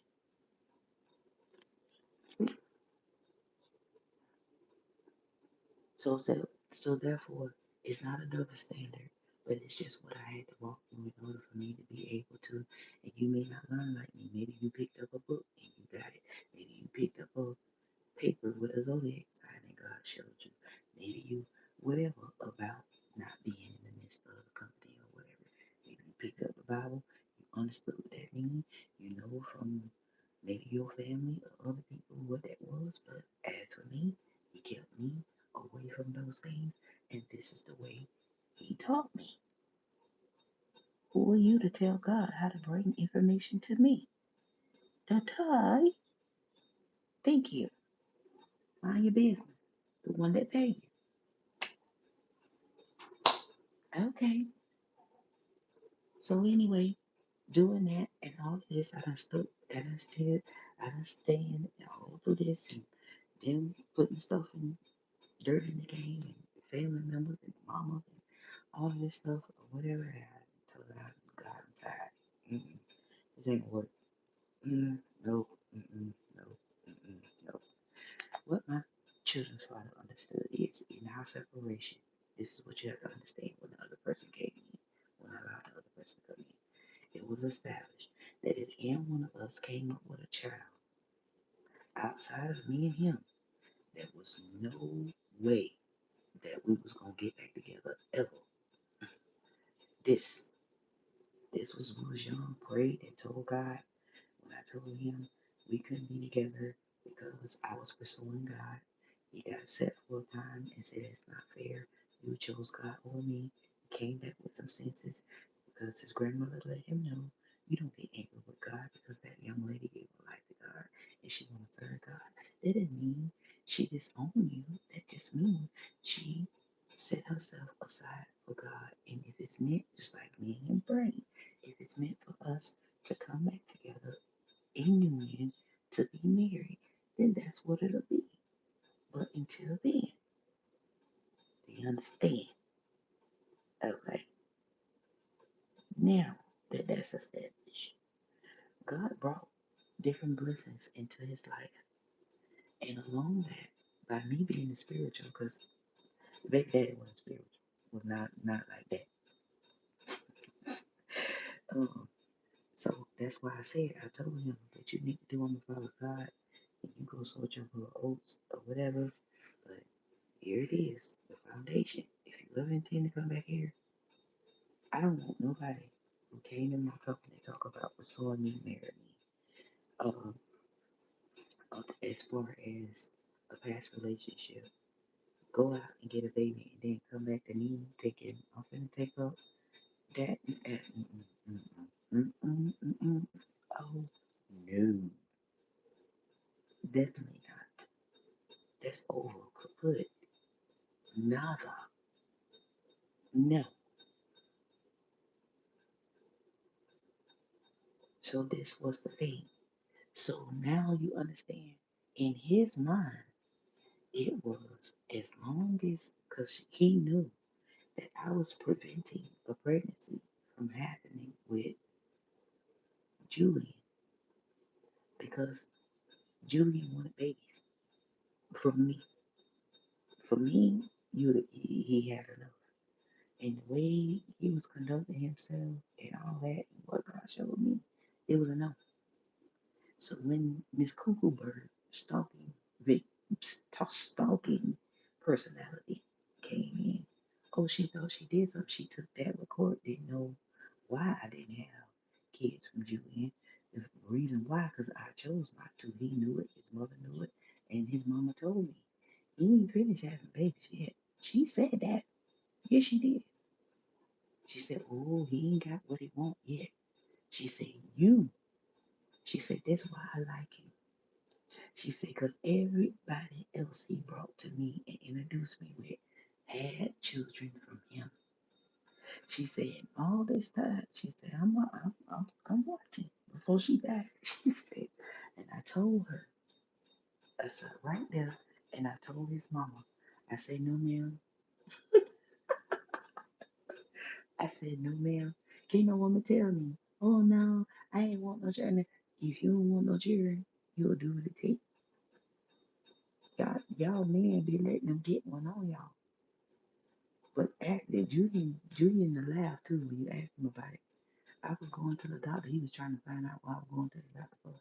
I didn't believe in birth control and stuff like that. What was being preached in church or whatever. But, but honey, I started getting birth control pills, and he look, the spirit gave me the jump on it, and I noticed that the pills kept coming up missing, and I said, I know darn well it ain't none of the kids. Yo, he was around there digging and going into places trying to find, but he didn't know I had him. I had him, y'all. And he was really mad at me because I wouldn't let him sleep with me without protection. Oh, he took it to the pastors. Oh, it was it was crazy. So at that time, I knew I was about to get rid of him because I wasn't going to have that. There was too much. There's just too much.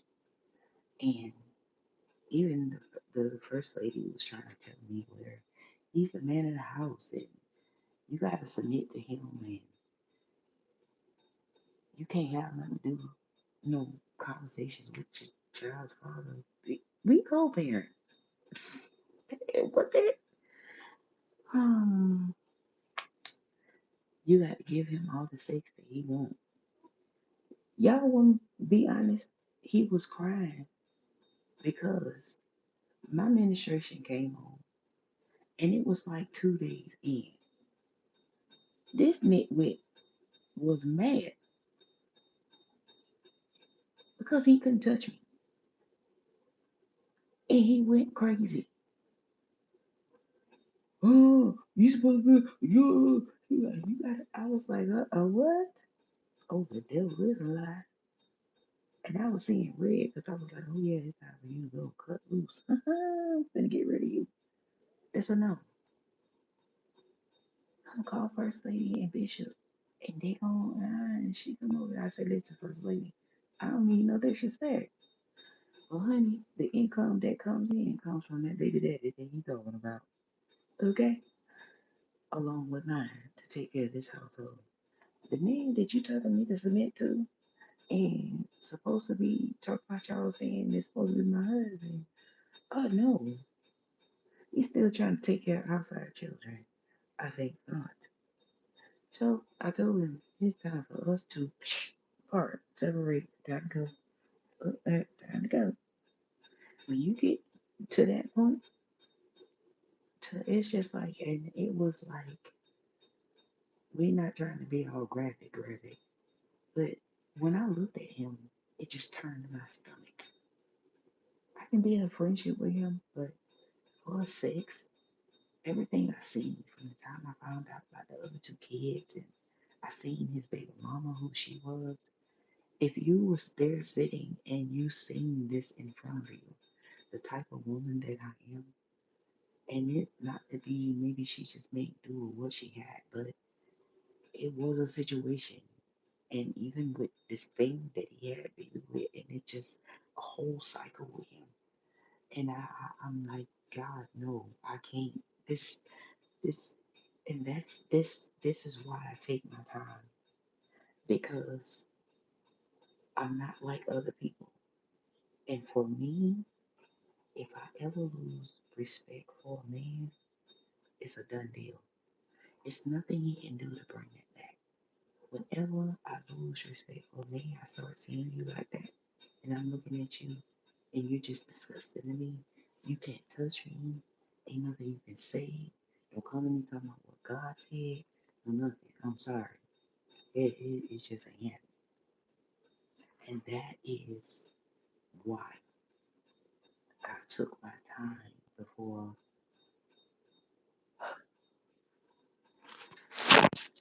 going to the justice system.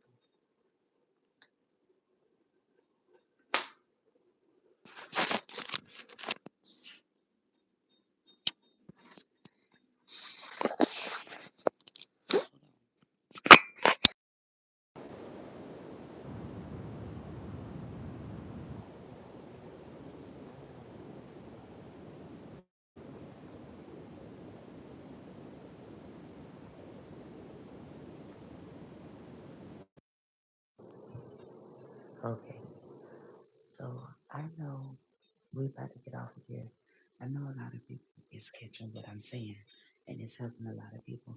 This is not just for y'all, really, because get ready to write my book and stuff. It's going to save me a lot having to go through a lot of things. I could feel things in private in what's being established, but the whole transition from the spirit to the natural and what God was showing me, and by the situation with the girl's dad, well, not the girls, but that would have been a girl and a boy.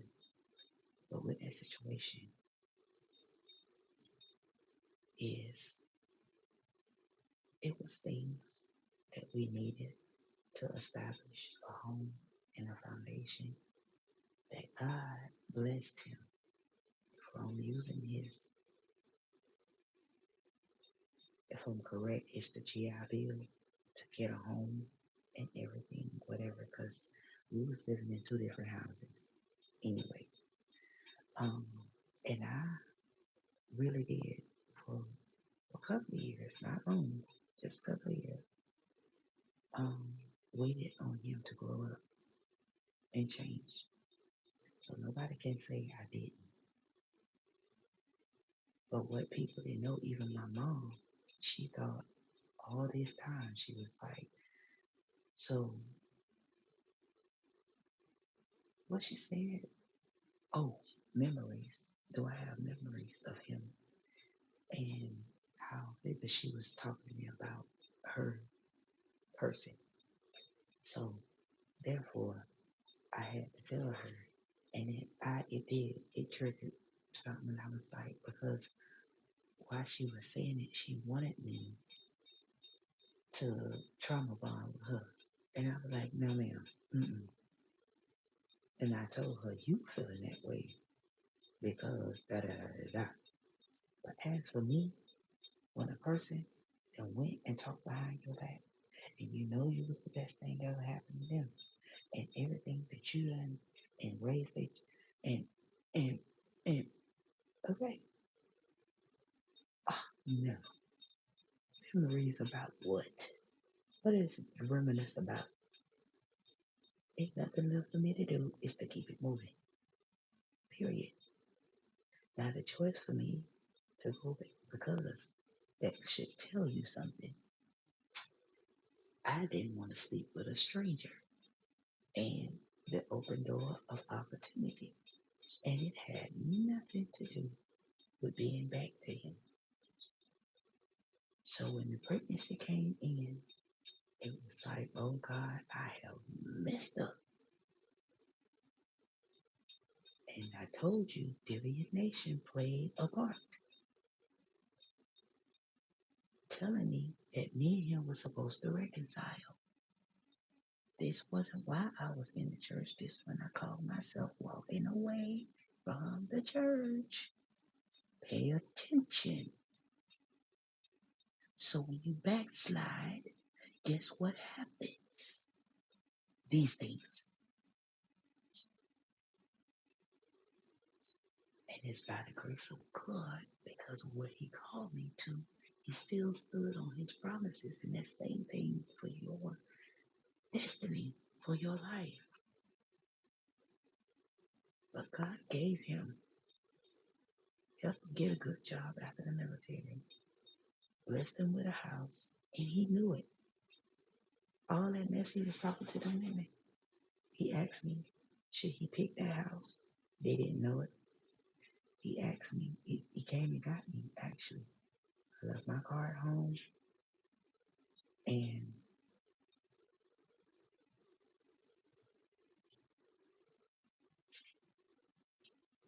I was trying to see what that was. I left my car at home. Hold on, it's that.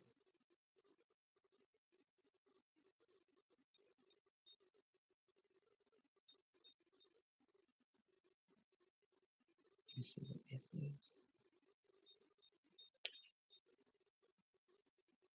Yeah, I don't even know which broadcast to tap.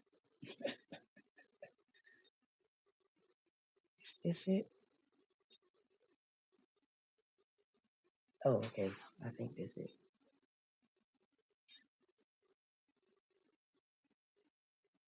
So, therefore, all this stuff in conflict, all this stuff came in, and let me show you that's the seed. This is how, when you don't know what to do when you get a prophetic word, and how those people put all this information out here and say stuff, this way your warfare begins. You understand? When you keep your cards to your chest without going to everybody and people you can't trust and all that, because people don't have the same what you be thinking. They smile in your face. Well, they say smile in your face all the time. They want to take your place and backstab us and all that. We done been friends with these people for 30 something, 20 something years, and come to find out that's who they were. They never had your intentions at heart, or somewhere along the line you outgrew them and they became jealous of you. That's what happened. Okay? So God laid the foundation, and he confirmed to him, you're supposed to put your wife up for us to come together. You know what my children's father did?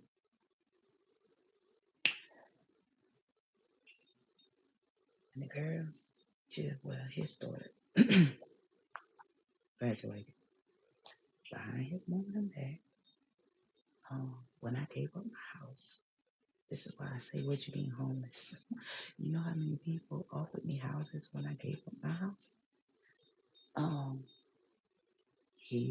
I told him, because I knew they plotted to try to get me put out my house. I was already in transition, because I said, because I moved in a smaller home, because I didn't feel like, well, I want to have a 4 bedroom with everything, 2 bathroom, the family room, the dining room, the kitchen, the whatever. I had it, all of that was in the house. And I was like, oh God, I started to realize that, like, all the kids now, they graduate and stuff. So I was like, it don't make no sense unless I have to take one of my nieces or something like that in custody. You know what I mean? So I was just like, well, okay, what don't hurt? So what I did was I downsized the house to a 3 bedroom, and that way waiting for the last two to graduate. So after some time, they had talked my baby girl into coming to stay with his mom then, because they had just bought these fancy houses over in I forgot what it's called, but anyway, in what would to them be an ugly part of whatever. So I had moved to the city um because my mother and my stepfather, he got sick and she was working. So my mom don't know how to drive. So I wanted to move close to her to be able to help them and relieve her from some of the pressure and the stress. So she ended up most of the time he was with me. She sent him over to stay with me because after baby girl leaving to go stay with her grandmother then because she was going to college, um, then that left the room open so dad can come and have his own room. And while my mama was free to work, I could look after him and make sure he was okay because he started to get dementia. So therefore, okay, after the whole thing went down with him and his family, because they was jealous and he wanted to stay with me instead of them, and they plotted some stuff against my mama, all this kind of stuff. And mama said, "Look, y'all take, because my daughter don't ask for nothing. She doing this because she love him." Da da da. They was chasing behind the checks. I wasn't getting it. God knows, like I said, my mama said I wasn't getting the man's check. He was pre-military, well, a veteran, and there were certain things that was attached to him. That's between him and her, or whatever. They ain't have nothing to do with me. It was because he had been with her for a long time, and at first when she met him, I ain't like it. That's the funny thing. When she met him, I ain't like him, and he used to call me mean because I used to say nothing. And I speak when I came in, but what he didn't know is I just didn't talk very much. And he used to talk to Julian and tell Julian for her to be saved, she is mean. And Julian say, no, she just got to get used to you, especially you dating my mom and she get to know you. Once he started, then he got familiar with me. I became his daughter. And he loved me as his um and my girls. So therefore we became family and all of that. So that's how that happened. But everything started going. God had already told me that it was time for me to leave where I was and establish roots somewhere else for the meantime because it did not make no sense.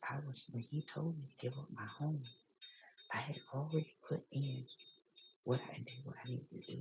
They called me to tell me that I was approved to come pick up, to sign the papers, and to pick up the keys to my home. When I went and called the people and told them, because God told me they tried to set a trap for you. They kept reporting false reports that you were making income and that you was doing these things and these things. They didn't know. The people knew how I was, where I was renting the home from. So God was telling me that the baby daddy and whoever lady, she wanted to take my place, but she could never get him away from me. Whoever this girl was in cahoots with him. They informed this stuff and the people, the scammers online and all that. I mean, they had it out for me, y'all. Y'all don't know. They had it out for me. So God said, I got some for this. Watch this. But by the time they see you again, watch this. Because I'm finna show up and show out. Just trust me. And I thought about Abraham. And that's what kind of eased my heart. Because I was like, God. And I was weeping. I was crying. Asked my mama. My mama, I could tell. She'll tell you. She even told my stepdad. She said, since Nana been grown, Nana always have a home. She said, you see that girl have to come here and stay here? She said, she ain't trying to stay. She's trying to stay home. But that was common with my brothers. It's just one common with me, especially with females raising a girl and stuff. So it was a challenge for me because that means God told me, he said, no, I don't want you to have a place. And there's a reason. So by reason, this ain't have nothing to do with credit. This ain't have nothing to do with money. I left the States, my daughter can tell you that we had already put aside so many thousands of dollars for me to transition. The man that was rejected went and told a whole bunch of lies. She's not who she is. She don't have what she says because I wasn't materialistic. I wasn't wanting where it is to drive in a car and stuff like that. It threw him. He didn't know who he was dealing with. So the whole time, him not understanding that God had already established what he had in place. Okay, because it's not nobody's business.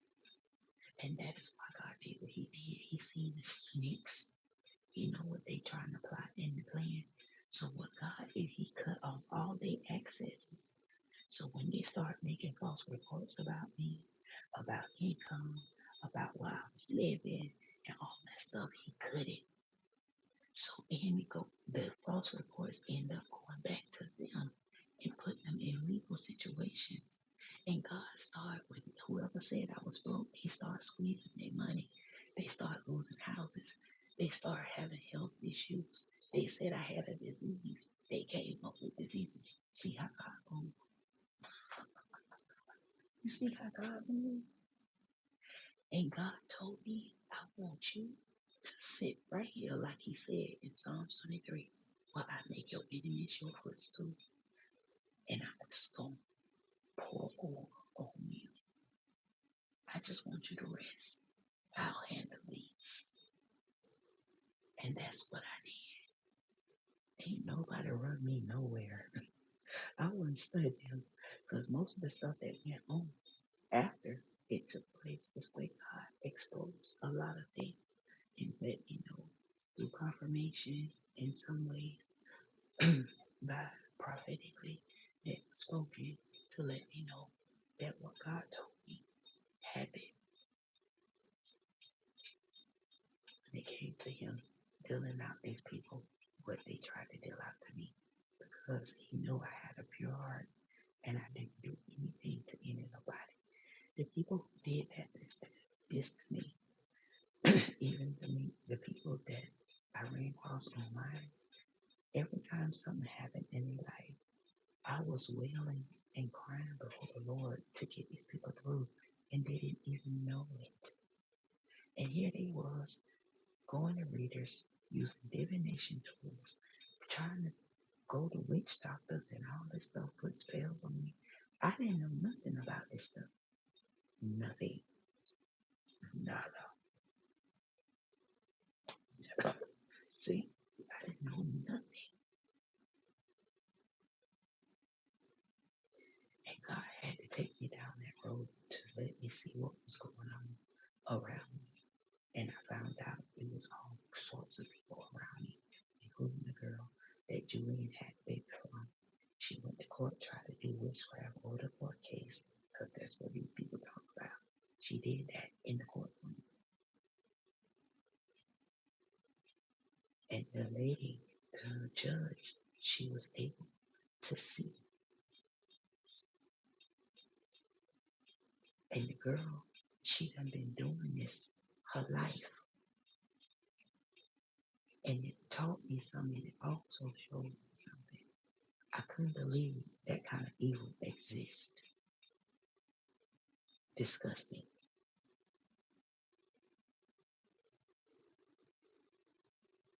So there y'all have it.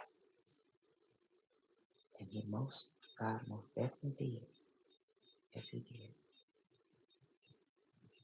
God opened the doors. Here's my child's father. He told me before I left, he said, I'm going to give him one last chance. I'm going to show you how I ain't lying. I got text messages. Wait a minute. Hold on, y'all.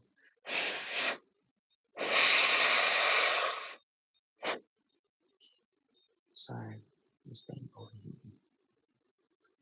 I got text messages. I'm gonna get off. So to show y'all if I had to. Let me show you. If I had to. On this thing. This phone cut off.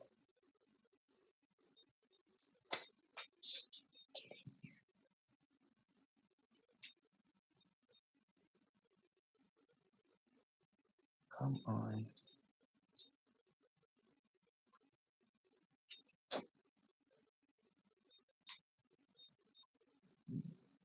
That's the way. Okay. You go in. All right.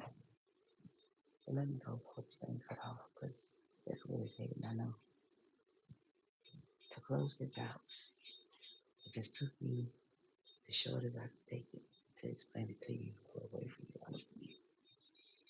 And the time God told me to separate myself from anything, He was giving him a lot of time, grace period, to grow up and to become who he needs to be. In the process of that, because when he got kicked out of the military, he didn't have a job. And he was pretty lazy, to tell you honestly. He didn't know which direction to ride because you could tell. But his daddy, his daddy, what you call it? Mm, Retired from the military. Thank you. And he did well for himself, okay? So that was his dilemma. And he took it even up to now, through now, with this whole thing we ain't getting put out the military. So he started to turn all that stuff towards me when it didn't have nothing to do with me and my job. I was watching it through the years, but I was believing God over what He said. And it took for me to go to God and say, I'm not willing to wait on Him to change. He had already prophesied and said through other people who did not know my children's father or me, and said the same thing God blessed him with was going to become a curse to him, because the house that he was established with was supposed to be the house for me and him with the girls as a family. You hear that? So when I broke off the engagement, we was engaged several times.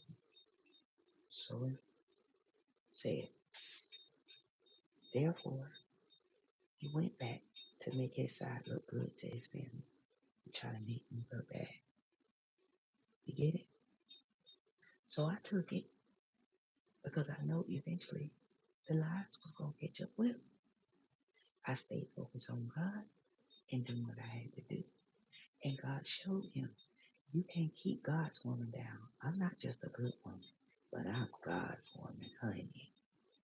So God blessed me every time with a house. I got an upgrade and an upgrade. Okay. So I don't sit down and worry about all that and try to get rid of nothing. So if God did that, guess what's coming? Why? No, not at all. And the only reason some of these people still living that y'all worried about getting y'all haters is because God waiting, letting them sit there. He said, I prepare a table before you in the presence of your enemies, and I'll anoint your head for your cup runneth over. Surely goodness and mercy shall follow you all your life. Did you just hear that? Even through all of that, you get discouraged in the midst of that. But God said, while you're in that, goodness and mercy shall follow you. Look at God. Look at God. So God said, you sit at the table that I'm preparing for you. You know, just like that steak. Somebody else won't rare. They got theirs and they just came in. That's because they ordered a rare steak. But you ordered a well done steak. Now they're going to have to let it simmer so it can contain the juices and be prepared for what you asked for. So it was different. All the men coming and all this stuff. Where I was open to a quick fix. Okay? You get it? But when you no longer settle for microwave and you wait on what God already established to arrive, manifest in your life.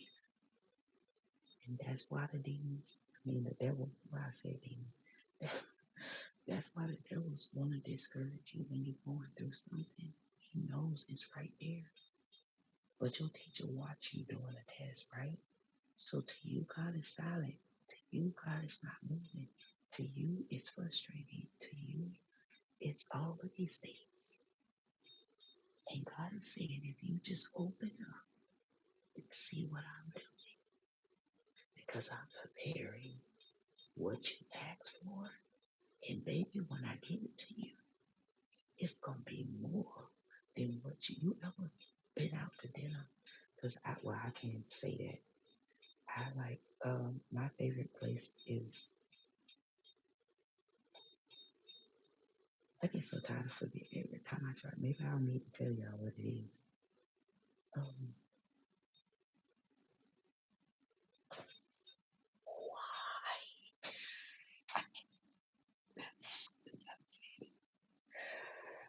Oh God, it's little.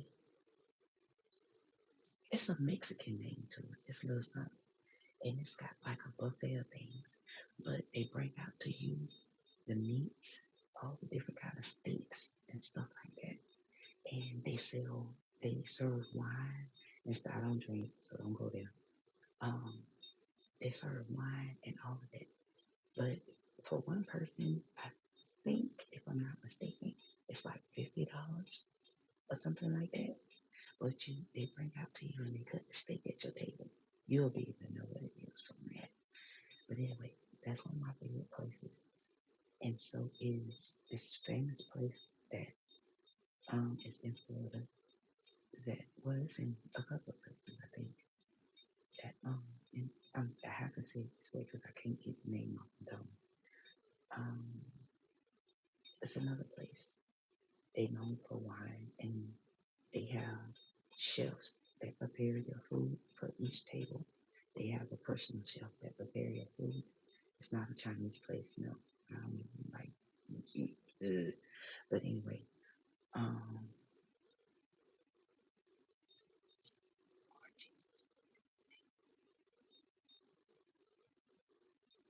you have to dress like a casual up, and they park your car for you, valet park your car, and all that stuff. And let me tell you something. See, that's why I know when you have some these readers be listening and stuff, and they try to make you think and stuff. These people are really okay. Yeah, let y'all have it. But anyway, I tell y'all listen, and y'all be thinking, oh, they must be talking about her because she was born in October. No, no, baby. Because believe me, I wasn't no cheap fix for no man. The devil is a lie. Um, but when I walked in that place, I fell in love. I'm not a drinker, but they did me well with the food. And even I asked, it was something I had asked them to make me. It was a cranberry drink I had asked them to make me. It was perfect. Then they brought it back to me. And we walked in and he said, look over there, that's your shelf. And he waved. And then afterwards, they come and introduce themselves to you, and they ask you how would you rate your dinner, and how they did. I ordered a surf and turf. I wanted steak, shrimp, and the surf and turf, all that, whatever. And when I said that this person, let me tell you, that that man fixed that steak. It wasn't dry, being well done. I mean, he fixed that steak. And I fell in love with the restaurant, the whole atmosphere, the audience. And y'all don't think I like to dress up. I don't know what devil be telling y'all that. But it's just that I took a time out because I've been doing this for, I've been missionary, all that stuff, dead in heels and hats and suits and y'all, honey, really. So it ain't got nothing to do with me not knowing how to dress or not having nice things or whatever. And they ain't never had no man to treat me. Even some of the worst of them treated me like I was a queen. What you talking about? You just had to understand the lingo. Okay? So no, that wasn't the situation at all. Um, but this particular restaurant that I was introduced to, and to be frank, this person was working two jobs. He took another job. Um, and what was it? My birthday, I think it was. It was my birthday, and he had got with my mom and told my mom, asked my mom if she could eat the kids because he wanted to surprise me or something. He had been working hard and I really respected that. But somehow he thought I was out of his element. I never, ever, ever, ever told him that he had to do that. Not ever. But it was something that meant something to him because he wanted me to know how much I meant to him. And it shocked me. He came and picked me up. He told me to get dressed. Where we going? Gonna be kind of fancy. So, and when I stepped out, I stepped out. Boom. And so did he, because he was a sleep man. He was a deacon in the church.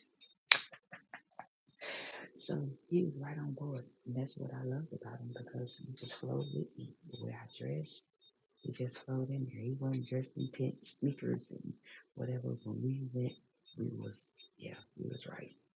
So, and that told me that nobody that come into contact with me that I'm gonna look at you that way. No, it's just that I appreciated that when God allowed us to come together. Yes, he was brought up in church and stuff or whatever, so he had clothing that he wore for basketball, football, and all that kind of stuff. And he had stuff.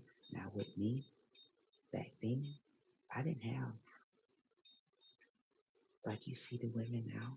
They go to church, they wear certain clothes. I I always dressed like who I was, a preacher, a pastor, whatever you want to call it.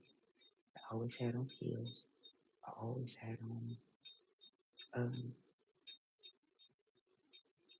things that wasn't revealing, but it was just enough. And it never caused me not to get recognition from nobody. I told y'all that. Football players, all kind of people approach me. Believe me, never had that problem of having to show my body in order to get anyone's attention. And that conversation usually start out with either my eyes or my hair, um, or the suit I was wearing. And most of them had a fascination with my feet for some reason. I don't know what people be having these fetishes and stuff, but anyway, but I look good in heels, and I love heels. Only thing about it, now I can't wear stilettos, and I've been scared to go see about correcting the situation because I heard Wendy Williams talk about it. Um, and in my storage when I go, I'm gonna show y'all. I have some pictures, but I can't show them because they on the same phone that we used to get on here. I have big bins and containers of stilettos, red bottom, all that stuff. I'm going to give away. I'm going to give it away as soon as I can get back to Florida. I'm going to give it away. That had been my plan all along, and start all over again.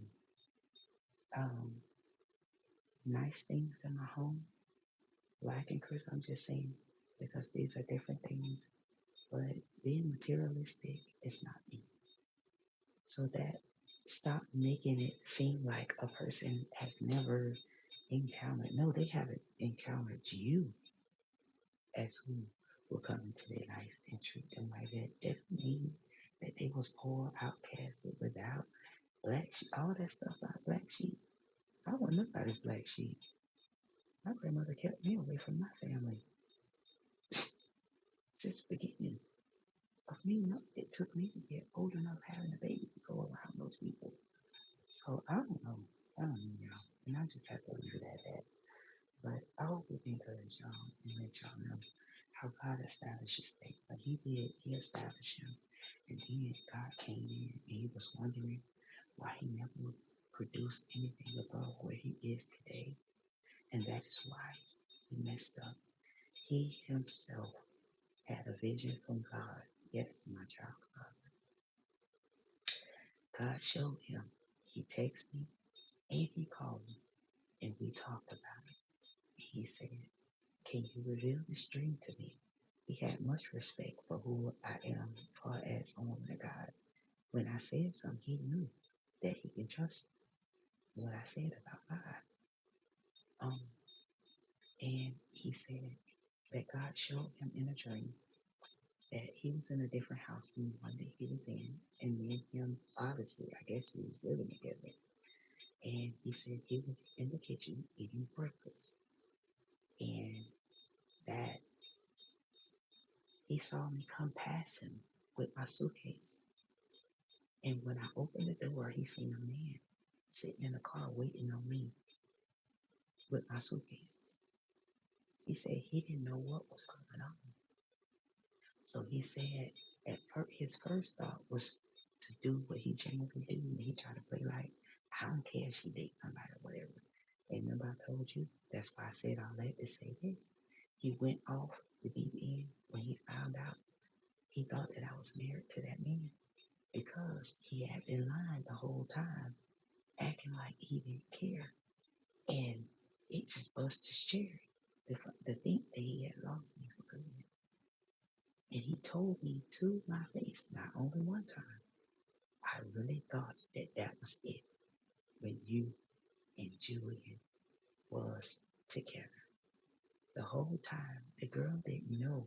He had been sitting back hoping that it was not real with Julian and that I had left Julian so he can come back in. See, that's what people didn't know. That's why he didn't come out. He never introduced me to those women because he already knew. What y'all don't know, I had to make him stop telling people that he still loved his baby mama because them women was attacking me. And I was like, don't nobody want to hear that, boy. Stop telling them that. If you're going to move on, have a relationship with them and give them the decency to break those ties with your baby mama. Not that she's not your baby's mother, your children's mother. But understand, you got that respect for her, but don't make another woman feel like she's in competition. You know what I mean? Yeah, I told him that. Now, if I was trying to keep him running after him, what would it? He'd been sprung ever since the first day I gave him some. And that's the God honest truth. I'm hearing that song, I'm sprung, she's out to get me. I went out to get him. He was just sprung. Period. And it don't matter who come his way, he just sprung. Okay? It just is what it is. Don't nobody have to lie and be fake and whatever. That is what happened. Good Lord. So that's why I say people make up a lot of things. And you have to be careful what you hear. Because even here on one side and not hearing the totality of what and what in the midst of that, what caused the relationship to be not right between your mother and her? What caused what happened with his friends or whatever and all this kind of stuff. You see what I mean? But he was an attention, you know what they call it, H. So therefore, that's what got him to all of this. He started letting all that get to this. We even had army friends that told him, dude, I would mess that up if I was you. Confirmation. They was looking at me, not side-eye, but they was like, mm-hmm. Okay. And he knew that, but he developed a fascination that when we would go out, he liked the way I dressed. He bought me shoes and stuff. He liked the way my feet look in shoes and heels and stuff. Since I met him, and he would do this thing. I don't know. He had this going on when he was in the military. That he would we would be in certain outer places, and he would just lay back, like he'll not walk beside me, but he'll lean back and he'll watch how men look at me and approach me and try to see how, even when we go to dinner, he'll watch the waiters and stuff like that. And he'll sit back and because this one man didn't know. And he called me a black queen and told me I was beautiful in my bed. And he was sitting there. And there's one thing about him, you, it take me or my daughter or something like that to make him crack when it comes to smiling, showing a little bit of his emotions. And I seen him. He tried to hold it back, and he like played. It was like a kind of joke with the man. And when the man walked off, and I was like, oh Lord. And he was sitting at the table, and he said, "You know why I do that?" He said, "I just want to show you that no matter what we go through, just how beautiful you really are to me, and not just to me, but to other men as well. And don't ever think that I don't know. Any man will be glad." This came out his mouth. Any man would be glad to have you. You are the, what they call it, ideal woman that a man searches for, but he just couldn't get his stuff together. Okay? So just because a relationship ends with a person or people does not mean they damaged goods. Does not mean that they weren't this and that. And it is the case. Sometimes some of these men and women do not grow up. They do not value because what's in them, it has no bearings on you. And that's where you guys need to come in and release yourself from that position that's keeping you stagnant from growing and coming into a connection that you deserve. But God is not going to force it. When you open to it, in so many ways this happens in life. And you don't have to be all the way healed, making $1 million and all of that before God send your spouse in. Stop letting these people lie to you. Heck, I had a cousin. She went to this church. This everybody know about this church in Florida. I was always scared of that church. I think it's called Deeper Life, where he have his members to marry each other. Within 2 weeks of her going to church, the pastor married her with somebody she did not know. They was drug addicts. Y'all, she ended up having to let the man go because he relapsed. He relapsed and left the church. And he took her through a lot of stuff. He went cuckoo. See what I mean? She ended up having to get her stuff and move to a whole nother place to get away from that man. That's why I tell you, church, divination, y'all better be careful. Talking about telling them when the right time to come in and who it is you're supposed to be married to. Y'all better be careful. This ain't something somebody told me. This stuff I seen. This stuff I saw. And it was crazy because I didn't think, I thought that stuff you just hear other people been saying about churches. I didn't know that stuff go on in churches for real.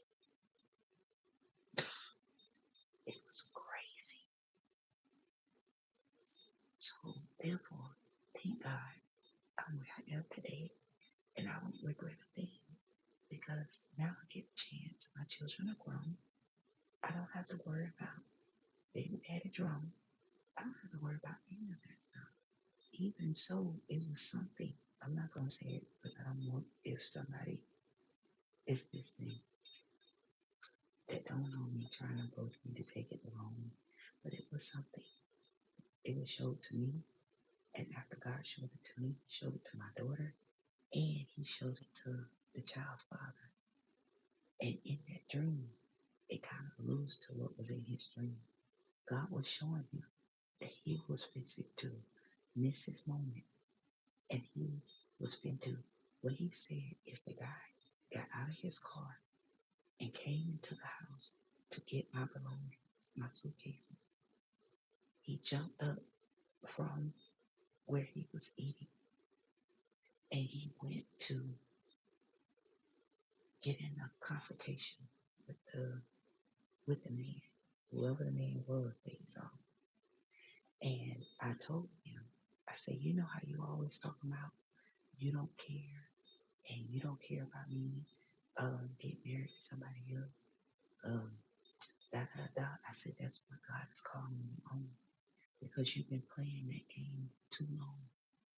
And I said, this is not just because it's me that you're talking to, but God honestly revealed the dream to you. Because if you didn't care and you shrug your shoulders when you see me come past you with my bags, and you acted nonchalant like you didn't care, but when the guy actually arrived, you saw him and he came to get me and my stuff. See what I mean? He changed his disposition in his position and he goes and have a conflict with the guy to try to stop me from leaving. Now, you see what I'm saying? See those parts that people omit, and you out here thinking that it happened like this. And no, Shiva, I told you, I never had a problem getting a man, or either trying to make one marry me, ever. That ain't something just for my ego. I don't have one, but maybe God, I don't know, maybe God was that way, but that's just how it was. And that runs through my family, actually. With my mom, I ain't never seen my mom have to, I mean, when she did it because she wanted to, but she always had men in line wanting to date her. That's the God honest truth. Even when she was on drugs, she had more than one man wanted to date her. I had people, I'm gonna let my mama talk to y'all, dope dealers and stuff that would try to talk my mama into when she was on drugs, giving her money to get me to even just go to the movies with them because I had standards even when I was younger. I wasn't interested in dope dealers. So don't be going around that mountain and thinking I was something out there in the streets and just, nope. So anyway, we just went through a whole lot of and letting y'all see. Not only that I see all these things going on, but like I said, he wasn't in church.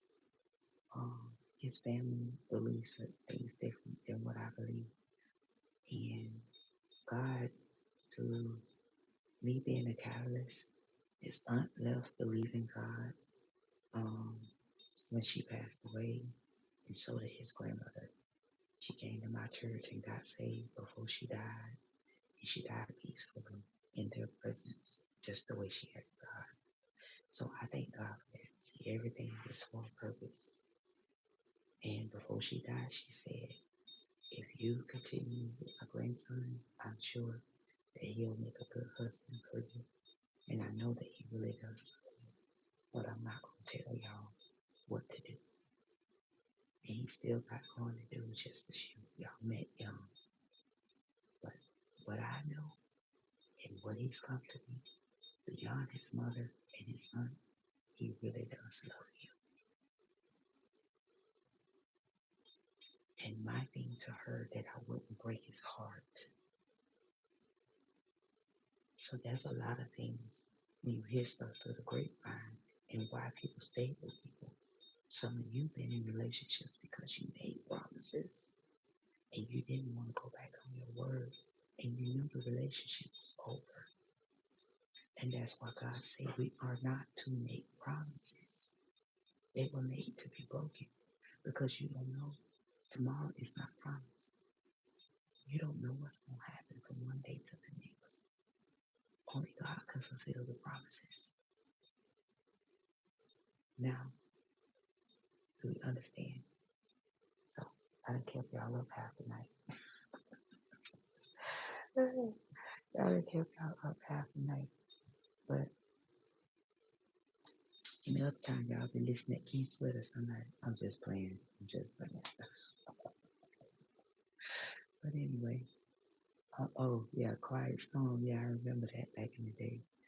But that is how God taught me what He taught me, and He put me in here to be able to deliver. I'm a deliverance preacher. Can't nobody take that out. It's healing. That is it. And it's through not just preaching, but laying on of hands and different things that I see.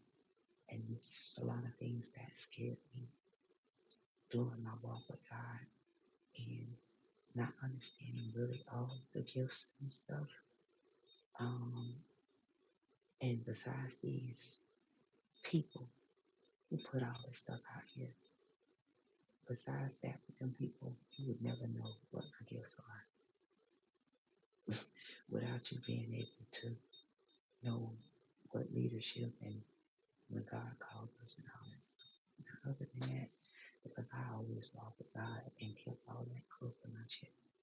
People know about me being a healer and stuff because of me ministry, confirmation, and me moving in the gifts. What is that?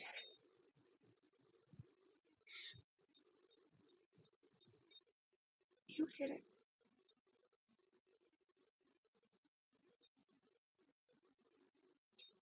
It's a bird or something hollering outside my window when I said that.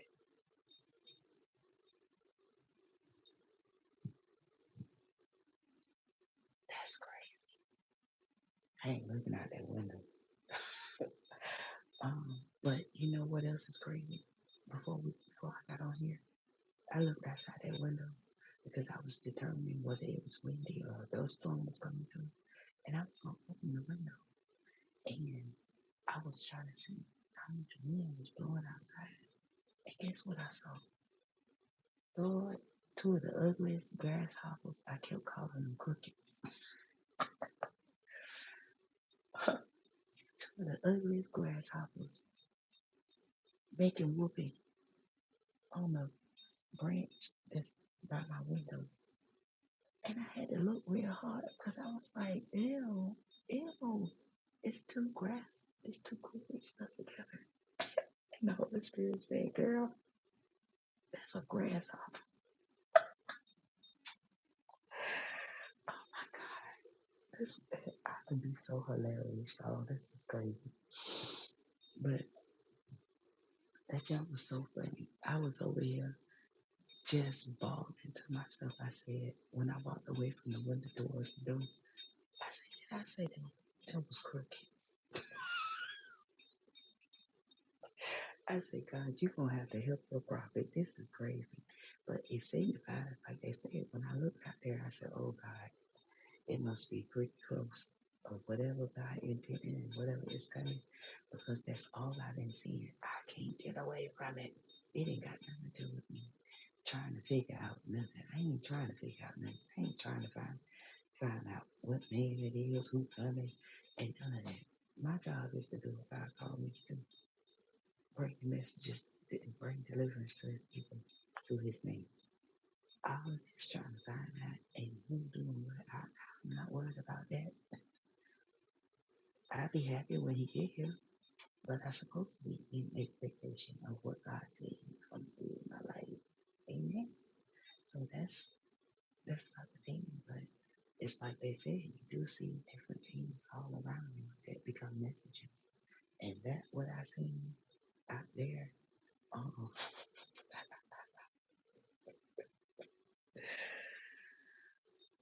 y'all, I ain't lying. Cause I was like, when I really seen it for what it was, cause they look like, and I said, I guess they was like, why is she looking at us? I wasn't looking at them.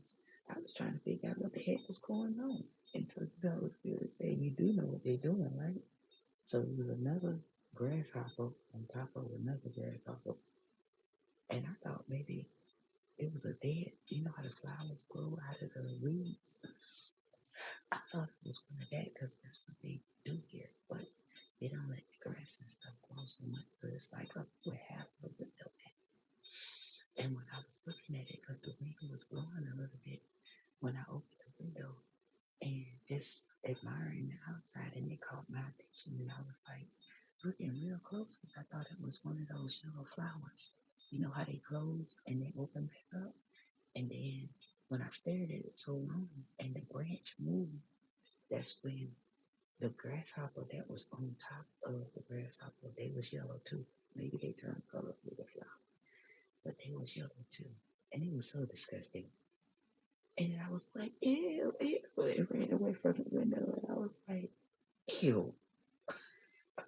Now I had to see that. See, God said there's a whole message. After a while, that's why I'm preparing you. Because you ain't finna be single no more. And you better get ready. Yes, I'm gonna leave it just at that. See, God got a way that He bring whatever messages that He wants you to know to you. And just because I don't say that and don't know, He don't tell me all of the messages from TV to online. I just can't get away from it. So it's not that I know who and all these other things, whatever, and do I seek after that? No. There's different things when God is taking me as a prophet that He showed me, and it's different things that He showed me. Like, so things I ain't been usually seeing and stuff like that come through the timeline stuff, and now I'm really trying to stay away from that. Um, and I told y'all I still ain't got over it yet, which my chest is healing from the marks and stuff. However, it did something to me, y'all. It did, cause I mean, I guess you just have to be a woman, and it's okay. And I'm gonna show y'all. See, it's another thing. When I mentioned it to my daughter, my baby girl, she said to me, she said, "Mom, I'm gonna stop you right there." She said, "Just like you do tell others." She said, "When your husband comes, he's not gonna be worried about some mark on your chest. He gonna know everything about you, so don't think that way." See what I mean? But I was opening up to her, and I was telling her, I was like, I've been really kind of like having to deal with that, and I try not to look at it because it does make me sad. And I was like, it just seems like it's taking so long that, you know, not that I'm ugly or anything like that, none of that. It's just like your appearance does change. And like, I love my skin. When you see my mama's skin, my mama is 60 something. You ever see the older people, how they just have a natural glow and Indian like skin, complexions and stuff with them? That's how my mama them are. Their legs, their hands, their arms and stuff, and soft. And that's how I was like, okay, we doing good. So when that grief hit my chest, not my chest of all things, and I'm like, and she, and when I looked in that mirror, I ain't gonna tell y'all no lie, and I seen all this spot, and it burnt me more than I actually thought. I have a mark on my arm right here that I didn't see. And when I looked today, God encouraged me. When I looked down, I see it healing. And He said, now if you was to look at your chest, you will see the healing just the same. And I just had this big old smile on my face. And I was like, God, thank you so much. Because it's not just that. It's not about my husband. It's about me too. But those are the things that I was like, just want things to be right and intact. For my husband, when I had a miscarriage, like I said, that was another thing the enemy tried to, and I just felt like that just ruined it for the next person, and stuff like that. And God was like, no. And if I forgave you, why you worried about me? And you'll be able to open up to him and all these things, and he gonna still love you because he had to come from and through some things too in his life. Amen. So just be encouraged and know that it's not just your mind talking to you. And I just use these different scenarios, and it's better for me to talk about me and my testimony, um, and what I've been through than me to say other people and have people upset and saying, "Oh, you gossiping," or "you talking about people," and all this kind of stuff. So as you listen to the message and understand the little things that he have me to break down and explain, that is why. And that's it. It doesn't have to do with anything. Even when it comes to kids, dads, and everything, I'm not at odds with them. If you people at odds with me, have problems with me, but I don't have problems with them. Okay? So I can't tell you about nobody else. But anybody I disconnected from, I could still remain friends with, um, even at a distance. That don't mean I have to be in communication with them. It's like only my internet family has my phone number. My phone number is not the same. My address is not the same. I'm not the same. I'm not looking for the same. I'm a whole new person, a whole new vibe, a whole new thing. Okay? And I'm just giving God the glory. That's where you have to be at. Um, but it's a good place for you to be at, for you to receive. This is the latter years. I say your latter years will be greater than your former. That's what I walk by faith in what God's word say about me, and that he say I am and what I can have. And ain't no way I'm going to sit up and have bad thoughts about the man that God is bringing into my life.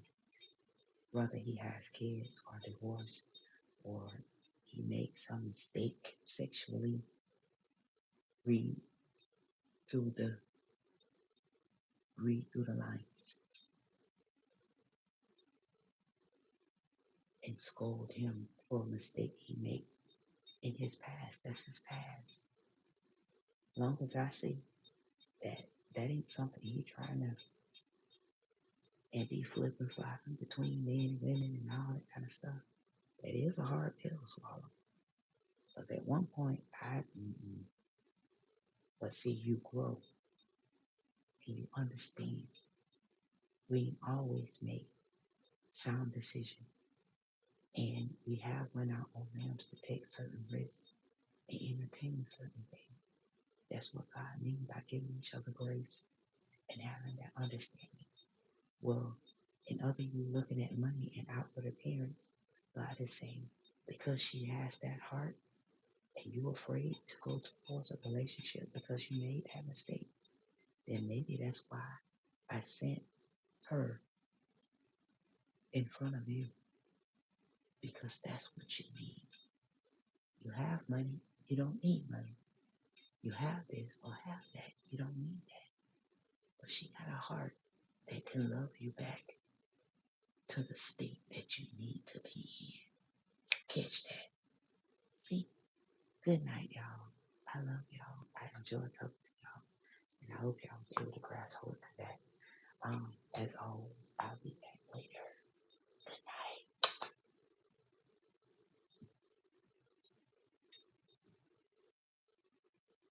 All right, where's the phone? How to turn this off?